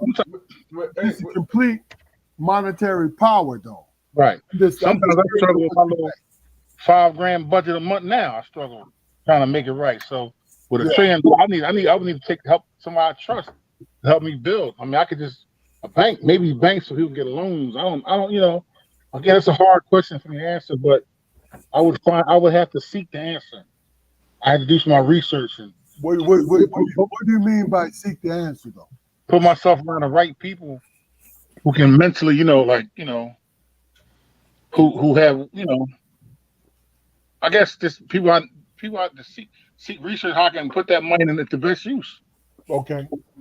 First, like Fruit was saying, first I'm gonna secure my family and my grandkids, and my great grandkids. You have $1 trillion, so it makes no difference. That's my point, right? You take care of your family.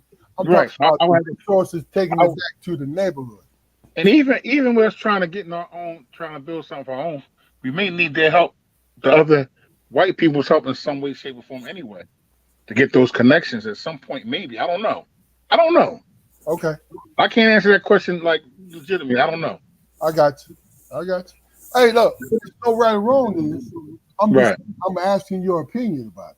Right. Yeah, I will figure it out though. I will do my damnedest. Okay. Put myself in the right situation. Quarry, what's your opinion? I would build schools. Yes. And make them available for young and old people to attend at the same time.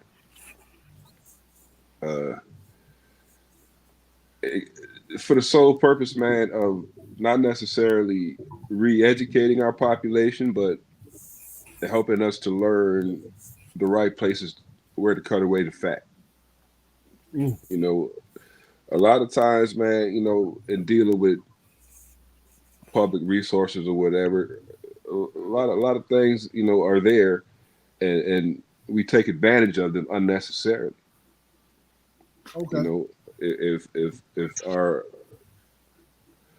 our knowledge of money management and resource management was a bit more extensive, then we wouldn't necessarily need to rob Peter to pay Paul. Gotcha. But that's all you think you have. Of course, you're gonna go that route, right? Mm-hmm. Okay. Yeah. Look at Malika said. I get it, and I was going to address that, Damon. All right, go ahead. What's your point? The first thing I would do is convince my community that it ain't about what you buy in your own individual uh, personal life. What I Great would point. convince them Great point. is Great point. that you can stifle a country like the United States with that type of buying power in terms of negotiating to get your needs met as a Gotcha. collective. Gotcha. That's what I would do. Okay. Hey, I got a question for you, Keith. This is from Fluke, because Fluke mentioned the community too. Okay. Can you still live in your community with $1 trillion? First of all, You can't live in your community Bill, here's with that the kind of money. It's a question, Keith. It's a no, question. no, hold on. Okay. This is no right or wrong answer. But the fact that you have $1 trillion, you can create your own community. Period. You want to know? understand? Can I say something? Can I say something? Hold on. Let me just ask Bill this. You understand what I mean by that, right? Yeah, of course I do. I Okay. think so. Yeah. It is the simple fact that no matter how much money, I understand the safety value of it. It has nothing. Of your family. I Your get kids. that. Yeah. I get that. But if you have $1 trillion, right, you can create your own community that is going to be geared towards us. Can you? Yes. Here's the thing. Here's the thing. Here's the thing that I think that our community have to understand. If you have access to $1 trillion as a community, right? Yeah. It's not about what you could buy. It's about what you can negotiate, man. That's true. It's about what you can negotiate. That's true. But I think it's a blend of both, though. Do you know the United States, man, operate off credit, bro? That's real. They operate off credit, and they dictate everything. Loans, everything. Yes. They dictate everything. That is the power. Not because you got the money to spend. People got money to spend. Hell, the continent of Africa got resources. Yes. And they poor as hell. But their problem is they don't know how to negotiate as it pertains to what these other countries need and depend on. Can we live in our community, Fluke, with $1 trillion? No, because I want to hear Fluke answer. Hold on. I mean, come on, that's a loaded question, Bill. What the fuck do you mean? Can you live in your community with $1 trillion? Do you want to live in your community with $1 trillion? It's the real question. Okay, well, do you want to live in it? Do you want to do that? You want your family out of safety. You want them out of harm's way. You want them to be safe, right? Let me ask y'all both this question, man. What makes you safe, man? The understanding that you can negotiate. That's what makes you safe, bro. I don't agree, bro. I don't agree. I think what makes you safe is your family can walk out your door. Your family can walk out your door and not worry about some dumb shit that happened at the local gas. But you thinking small time, man. But here's what I mean by that. That's the question that you asked. Here's what I mean by that. Okay. Here's what I mean by that. If I'm in a position where I have my community behind me that has $1 trillion, right? I can negotiate to the world what it is that I need from them to make sure that I'm safe. Okay, so let me ask you a question. Good point. But can you negotiate safety with the money? Yes, because if you bring harm to me, I don't believe that. If you bring harm to me, you lose out in terms of your community. Individuals don't care though, right? I said, am I being? No, I'm talking about. I'm talking about individuals. I'm talking about individuals that individuals spawn into communities. Some individuals don't care, right? You know how they Because say. they're selfish. You know how Right? they say. You know how they say. The devil's biggest thing that he did was to convince the world that he does not exist. Okay. Okay. Do you know the thing that makes everybody pay attention is if you got $1 trillion goddamn dollars in the world, It has nothing you to can do with it. you can dictate people's economy, man. I understand. But when it Okay, comes then. to So if you hold had the on, hold on. wherewithal, When it comes if you to had the the wherewithal when to it, know when it how comes to listen, when Keith, it comes when it comes to the base level, Keith, some people you talking don't about give a base shit. level. I'm talking about Yes. no, that's the question. When If it you when have it $1 comes trillion, when it comes to safety, if when it me comes to safety, if me and my people have $1 trillion to okay. negotiate in the world, I dictate what happens based on how they want to communicate, how they want to deal with me, As a based on whole, their economy. right? As a Right. whole, So I it has have nothing with to $1 do with trillion, individuals. I have with Hey, $1 trillion, I have the ability to Fruit. When it, crash their economy, bro. when it comes to communities, but you don't have the ability to control individuals. Or behavior. I Fruit, mean, yeah, I that's agree right. with everything. Fruit, you saying everything you're saying is correct. I agree with you. But you think everybody's gonna be on the same plane with you? You think If somebody will say, I I'm gonna get what he got? I want what he got? if I got I'm gonna take it from him? how many of us in this country, African Americans in this country, Oh, how many of us is it? I don't know. About 40 plus million? Okay, 40 plus million. we'll And go with that. everybody's behind me in terms of moving in the world with $1 trillion. Okay, so what I'm saying to you is that small percentage that don't give a shit, and they working with pain, they working with whatever, and Anger, Okay, jealousy. they gonna do whatever they that's want why to do. nobody respects us in this world because we have that money and we are easily influenced Now, because no, of it. first of all, we have that money, and we only dealing with individual values. Period. Is why I even asked the question. Brother, Period. we passed that point. You asked me No, a we not. specific question. No, we not. No, we not. You getting into I the don't think so. nuances of it. You getting off into the weeds. No, You no, asked no. I'm me saying, as I'm a saying, you asked me as a collective. You asked that question, and bro. I'm giving you the answer, bro. What I'm doing is I'm answering you as we go. I get what you're saying. I'm just adding I on don't think to. you get what I'm saying, bro. But All you right, know, all right. That's Listen, cool. I don't I think you don't. get what I'm I saying. don't. But you I know, it don't. is I what it start, is. I start, I I'm good. started by asking the question. The reason why I asked the question, because it seems like when our people in our community become successful monetarily, right? Lawyers, doctors, athletes, They don't business. want to escape. They want to escape, bro. Can I finish, Big Dog? They They want to leave. escape. They leave our community. They want to escape. Okay, so all right, okay, I get it. I know that, Big Dog. Okay. So that's the point I was saying. Why? I was asking when you get $1 trillion. Is it safe for me to be in our community with $1 trillion? May not be safe to be nowhere with $1 trillion, actually. No, it's not.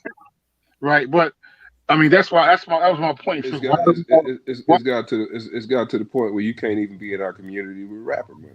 So I thank mean, you. That was my point. $1 trillion is unthinkable. Right. Man, with $1 trillion, you can run the fucking world, man, because people have to negotiate with you to keep money flowing in their economy, man. Come on, But man. speaking to that, bro, if we did have that money as a resource to go out and use it as leverage, wouldn't we be pissing on somebody else? But we do Like the need rest of the world do. but we do need other people to cooperate with We us. do. We The definitely power do. we have. How? Yeah. If we got $1 trillion, how do we don't need nobody to cooperate Why with not? us if we Why got not? $1 trillion? Why We not? dictate economies, man. I get that. But see, I'm not saying there's that you're wrong, but that statement again. tell me if you need to That's cooperate. why. That's There But why. I know what your there point is. there's that statement again. I mean, if we had $1 trillion, we could dictate economies. Wouldn't we be guilty of the same subjugation that we're suffering? Yeah, If we were to do that. So you're saying what if that's the ways of the world, bro? What if that's the ways of the world and there's nothing else? What if that's the conclusion that we have to come to, bro? But what if it's something else though, bro? You think you don't want to lose no, hold on. I'm saying you think a certain way, which is not wrong, but what if somebody's thinking the opposite of what you're thinking? Then they need to step their game up to stay on point with me. Okay, so what do you need to do when it comes to your game, though? Do you need to step your game up? Okay, so you want me to have humanity? Yes. Is that how the world works, bro? It has nothing to do with the world, man. The world, we always flow with the world, though. How the hell, man, that we as African Americans, listen, man. Okay. How do we in terms of the world, we dictate everything, but we have less power? Because we accept it. Exactly. Because what we do is we have $1 trillion. People. No, listen to what I'm saying to you. People count on our opinion. This is why I said we had the $1 trillion, whatever amount of dollars we have. We have that amount of money, but what we do is we fall in line because we are the most conservative, we are the most patriotic, we are the most out of everyone in this country. We fall in line for everything, right? We don't want anything either. We don't want to what if we make the decision monetarily wise? We make the decision like, yo, let us move toward monetary freedom. I don't know. I don't have a plan. I don't have nothing more than that. What if we move toward, because we never done it? We've never done it. That's the one thing that I can say that as a community, we've never done. If we do it, monetary freedom. If we decide to do that route, everybody had to cooperate, and it'd be a tight struggle for a lot of people. A lot of people be uncomfortable for a long time. But Bill, we're uncomfortable now. Do you understand what I'm saying to you? And we don't have nothing to hold on to. And I'm talking about the folks. Do y'all know how? Don't have it. I'm talking about the folks who don't have it. We don't have shit.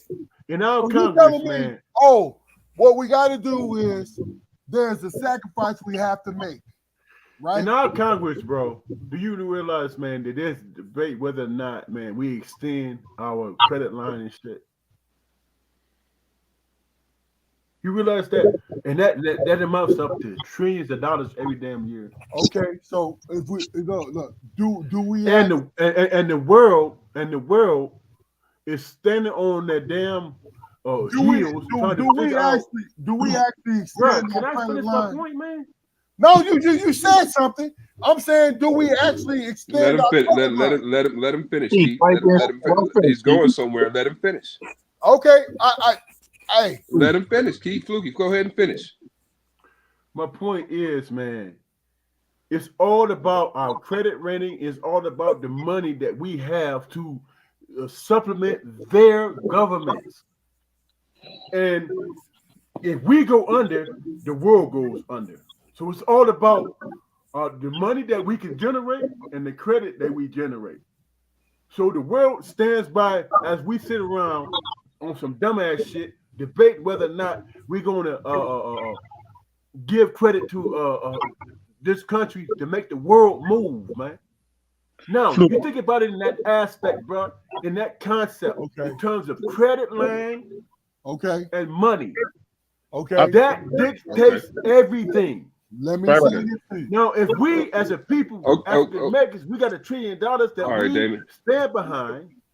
All right, Damon. We dictate Yeah. All right. Wait. Hold on for a second, fellas. I mean, we've been stepping on each other all night, and you made a very poignant point, Damon. Make your point, bro. Make your point. I'm making a point. You made a very poignant point, Bill. You have something to say, man. Let's get some control, man, for real, because it's getting out of hand. It's getting out of hand. It's getting out of hand. No, yes, it is. Yes, it is. No, yes, we're it is not. Because it's getting out of control because I can't say what I want to say when I want to say it. Let's get some order. If you have something, let's get some order. He's right, man. He's right, man. Let's get some order. Okay. I'm asking for order. Real quick. I want to make what Fluke was saying. Thank you, Jacor. Listen, what Fluke is saying is right, but Fluke, how do we go about doing that without negotiating with the powers that be? I'm taking back what that girl Malika Harris said. The power to be, they in control of everything. For to get a foot in the door, you got to at some point work with them to get us back into a power position, right? Right. Right? You just can't say. Right. But when you think about them, kick the door down and say, fuck y'all, we out. We got our own shit, and they hold control of everything.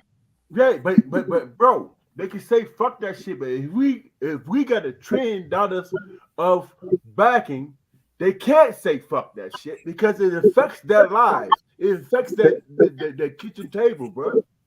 They can't say it. Our problem is that we don't recognize that and we don't exert that power, bro. I think the thing that we don't recognize is the fact that $1 million is still a life-changing amount of money, man. Yeah, that's. I mean, people piss on millions of dollars, saying that it's not worth it. Yes, it is worth it. You have to govern your pennies, man. You have to spend them wisely. You have to understand and know where not to let them go. I hear what you're saying. I mean, you all right, bro? You done got frustrated and started throwing your toys and shit, bro.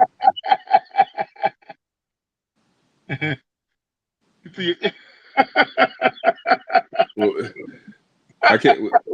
I think you're on mute. I think you're muted, Keith. You're muted, Keith. Can't hear you, Keith.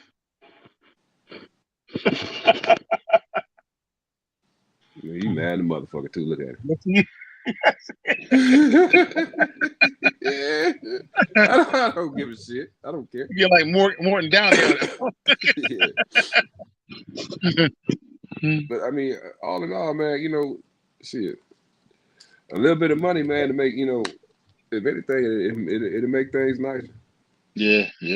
Let's go back to what Martin Luther King said, man. We can't to beat the system. We got to join. You got to be able to know how to get involved and join the system and take it over slowly but surely.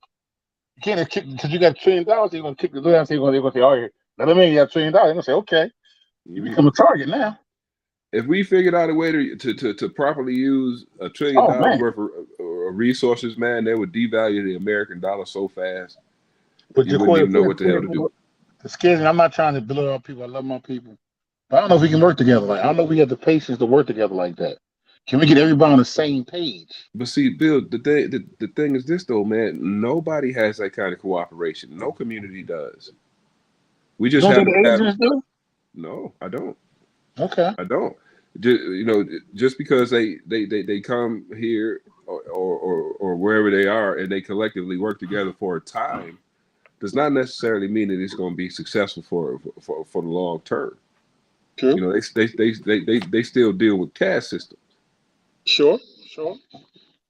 Even Indian culture, I see like a lot of cultures. I see the people in our culture, right? Real quick, I don't mean to dwell on it, but in our culture, we'll raise that when you become 18, right? Right? Become 18, you either get out, get a job, help pay some bills, go to Army, or go to college. Other communities, they live 20, 30 in the same house, right? And they'll live all together for years. They'll stay together and keep their money all in one, right? Yeah, but they're still going. They're still going to college and they're still buying houses. Right. And they're buying houses together. Like I go in a dealership, they come in a dealership sometimes. Not to keep dwelling on thing, but the parents don't even speak English. The grandkids are negotiating with me on what the grandparent papa want. And they say, okay, look, we agree that we'll do this. We'll take these 2 cars or whatever. We agree to shake your hand. And I'll say, okay, they want to say, well, give me your 1,000, give me your 2,000. Let me go back and get my 5,000. Everybody, uncles is community, you know what I mean? You say, well, who lives with who? We all live together or live in 2 houses together. You know what I'm saying? But black people, we kind of separate ourselves for some But reason. Bill, that's normal, man. We've been doing that for years, and we are convinced that we don't do what they do. You know what I'm saying? You got to think about, man. My I'm not finna just just on a just on a fictitious individual. I'm just making up a person. Say a man, a woman, husband, and wife went to buy a house, right? And the first initial thing was, oh, because of the jobs y'all have, you can afford this type of house, right? And then when they go through the negotiation of buying a house, those people those loan people who's giving them the loan to buy the house see who they are, and they say, initially we gave you this amount, $150,000, $200,000, because we recognize who you are. We're gonna put you on this plus loan shit or whatever, and we only gonna give you this amount, and then after a certain amount of years, you can renegotiate for a lower interest loan and all that stuff. You know what I'm saying? That happens every day with black people. Every damn day. Okay. You know what I'm saying? Now I said that to say this. At what point do you hold these people, these lending institutions, and all these people are accountable with the people that's buying houses? Because they say that black people, African Americans, are not, they're not good people to loan money. Deal with loans with and all that stuff, which is a fucking fallacy. They are. They are. But because of some bullshit ass ideology based on racism, they get shit on. Now you think about all the black people that's buying houses in this country that not up to this point, who has to deal with the bullshit with balloon payments and interest loans and all that bullshit. They still buying houses with the damn housing market that crashed, and they still buying houses. And you are you going to tell me that these people who are still buying houses, keeping houses, and doing that shit, they're not people that you should go with? That's what's happening. That's what's happening. They say black men don't take care of their children. They just did a study to find out that black men are the main men who do take care of their kids. Right. So understand what we're dealing with and who we're dealing with. Understand that. And we still overcoming the stereotypes and all that bullshit. So how do you, and I'm asking you, Bill, how do you deal with that systemic bullshit, man? Do you continue to try to work within that system, or do you create your own shit with the backing of a $1 trillion? Well, with the backing of $1 trillion, like I said, I don't know the exact answer, Fluke. I can't lie to you, bro. You change the narrative, man. You change the narrative. But do you kick the door down? Do you kick the door down, or you just, or I mean, you know what I mean? Or do you try to finesse it? I mean, I don't know.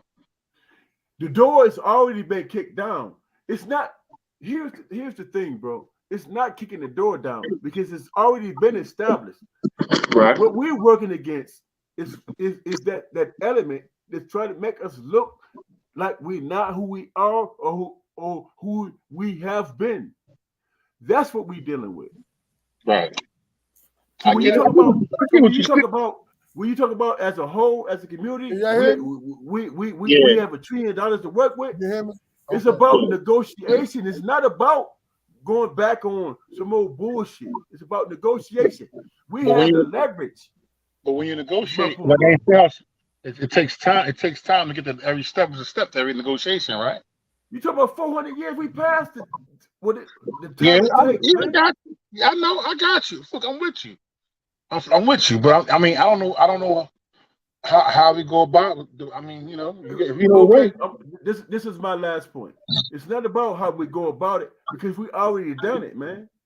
We just have to convince ourselves. It's not about other people outside of our community. It's not about them. It's about us realizing that we already there. Yeah. We are already Okay. there. Let, Vis-a-vis let, what let me Keith said, let me we ask have a you a question. trillion dollars to Because, negotiate with. Right. okay, That's what we are. I've been listening to you guys, and the bottom line is this. First and foremost, if you have $1 trillion to add to a situation, then you do not negotiate with anybody. Exactly. All right? That's what I'm making. Okay, so it was not the fact that I was disagreeing with you guys. The simple fact is, I understand where I'm coming from when it has to do with it. You know what I'm saying? It has nothing to do with anything other than the fact that I understand where my bargaining power is. You know what I mean? But you do have to negotiate. Now, You do have to I'm not, negotiate. huh? You do have to negotiate somewhere down the line. No, hold on. If you in, listen, this is the point I'm trying to make to you is this. And the key, real quick. You No, have to hold negotiate on. for the resources. Bill. You have to negotiate for the resources, not to say Huh? the money, for the resources to use the money in the Bro, proper places. first of all, Bill, it's a good point. And Damien and Jaquari, I made good point. But understand something. It's a simple fact that you guys are coming from the point where you don't have the power position. You don't have the position of power. So if you have these spending dollars and it's being acknowledged that you have these spending dollars, that is your power position, period. So Keith, you arguing against it, man. you dictate how you feel and how you want things to go, period. I mean, look, I'm gonna keep it as simple as that. Is you go from the point where you see the things that you see, and you have the power to actually. And look, the point is, we are having a discussion about what we would do if we was in a position to do, Right. not what position we're in at the moment. No, this is what if I was in a position and I had this big dog power, this is what I would demand, period. But Keith, that was your argument in the beginning. I was boasting your argument, man. Now, listen to what I'm saying. You said, hold on, Keith. You said we got $1 trillion to negotiate. How I feel. That's all I have. It has nothing to do. I'm not disagreeing with you. There's no debate. It's nothing happening. I don't know what you're doing, bro, because I'm confused, man. I'm not disrespecting you. You made a statement. You said black people have $1 trillion at their access. Right? Did you or did you not say that? I'm just talking about having the power of $1 trillion to spend. Okay, so with that information, with that knowledge and that understanding, my argument is, how do you negotiate that situation, man? And my answer to that is you don't negotiate. You set a standard from how you want to move, period. That's all. Oh, it's getting late, brother, for me, man. So what? All right, man. It's just getting late for me, big dog. I got work in the morning. How we making out with the time frame here? We almost done or? Hey, love you, bro. Love you too, Fruit. All right. I can hear you, Keith. I said, okay.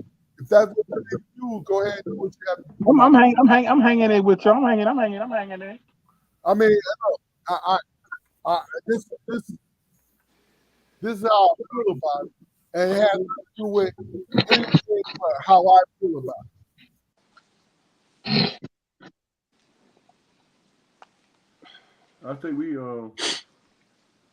we said a lot, man. You know, Yes, we did. it's some people can mull over and come to their own conclusion and shit, man. Mm-hmm. Definitely. And everybody got a strong point, a strong perspective. That's what it's about. Strong Exactly. Preach, bro. That's exactly what it was. Good. And sometimes no wrong and right, man. Just Yep. You know You're what I mean? absolutely right. We was going for this conversation, and basically everybody had their own interpretation on how they feel about it, and that's what the whole point of what we do and how we do this. All right, and right now, the Strong Perspective Podcast. We on YouTube, we're on Facebook, and we're on IG, Instagram. Hopefully, we're going to look at Instagram, and if you made a comment, we're going to make sure that we acknowledge it, and we're going to go from there. And the bottom line is this. This is Strong Perspective Podcast, and what we do is we speak on how we feel. If you disagree with it, that's right, and I understand you're not being dismissed.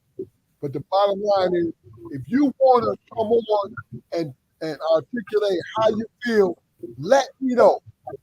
Let me know on Facebook. Let me know on Instagram, and I got it. I'm gonna give you the opportunity to come on, and you're gonna speak your mind. But look, this is Strong Perspective Podcast. Please go in there, like, share, and subscribe. Okay? And we're gonna go from there. This has always been a beautiful journey.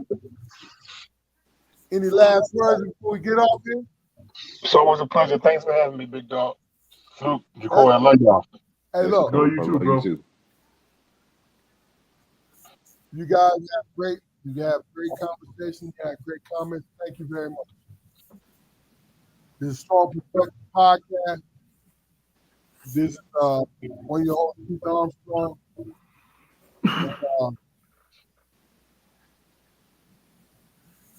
Y'all have a beautiful weekend, and we're gonna be back tomorrow. I said tomorrow. Damn. We said tomorrow. What we doing tomorrow, man? Next Friday at 7:30. Tune in. We're gonna do our thing. Strong Perspective Podcast, and we out.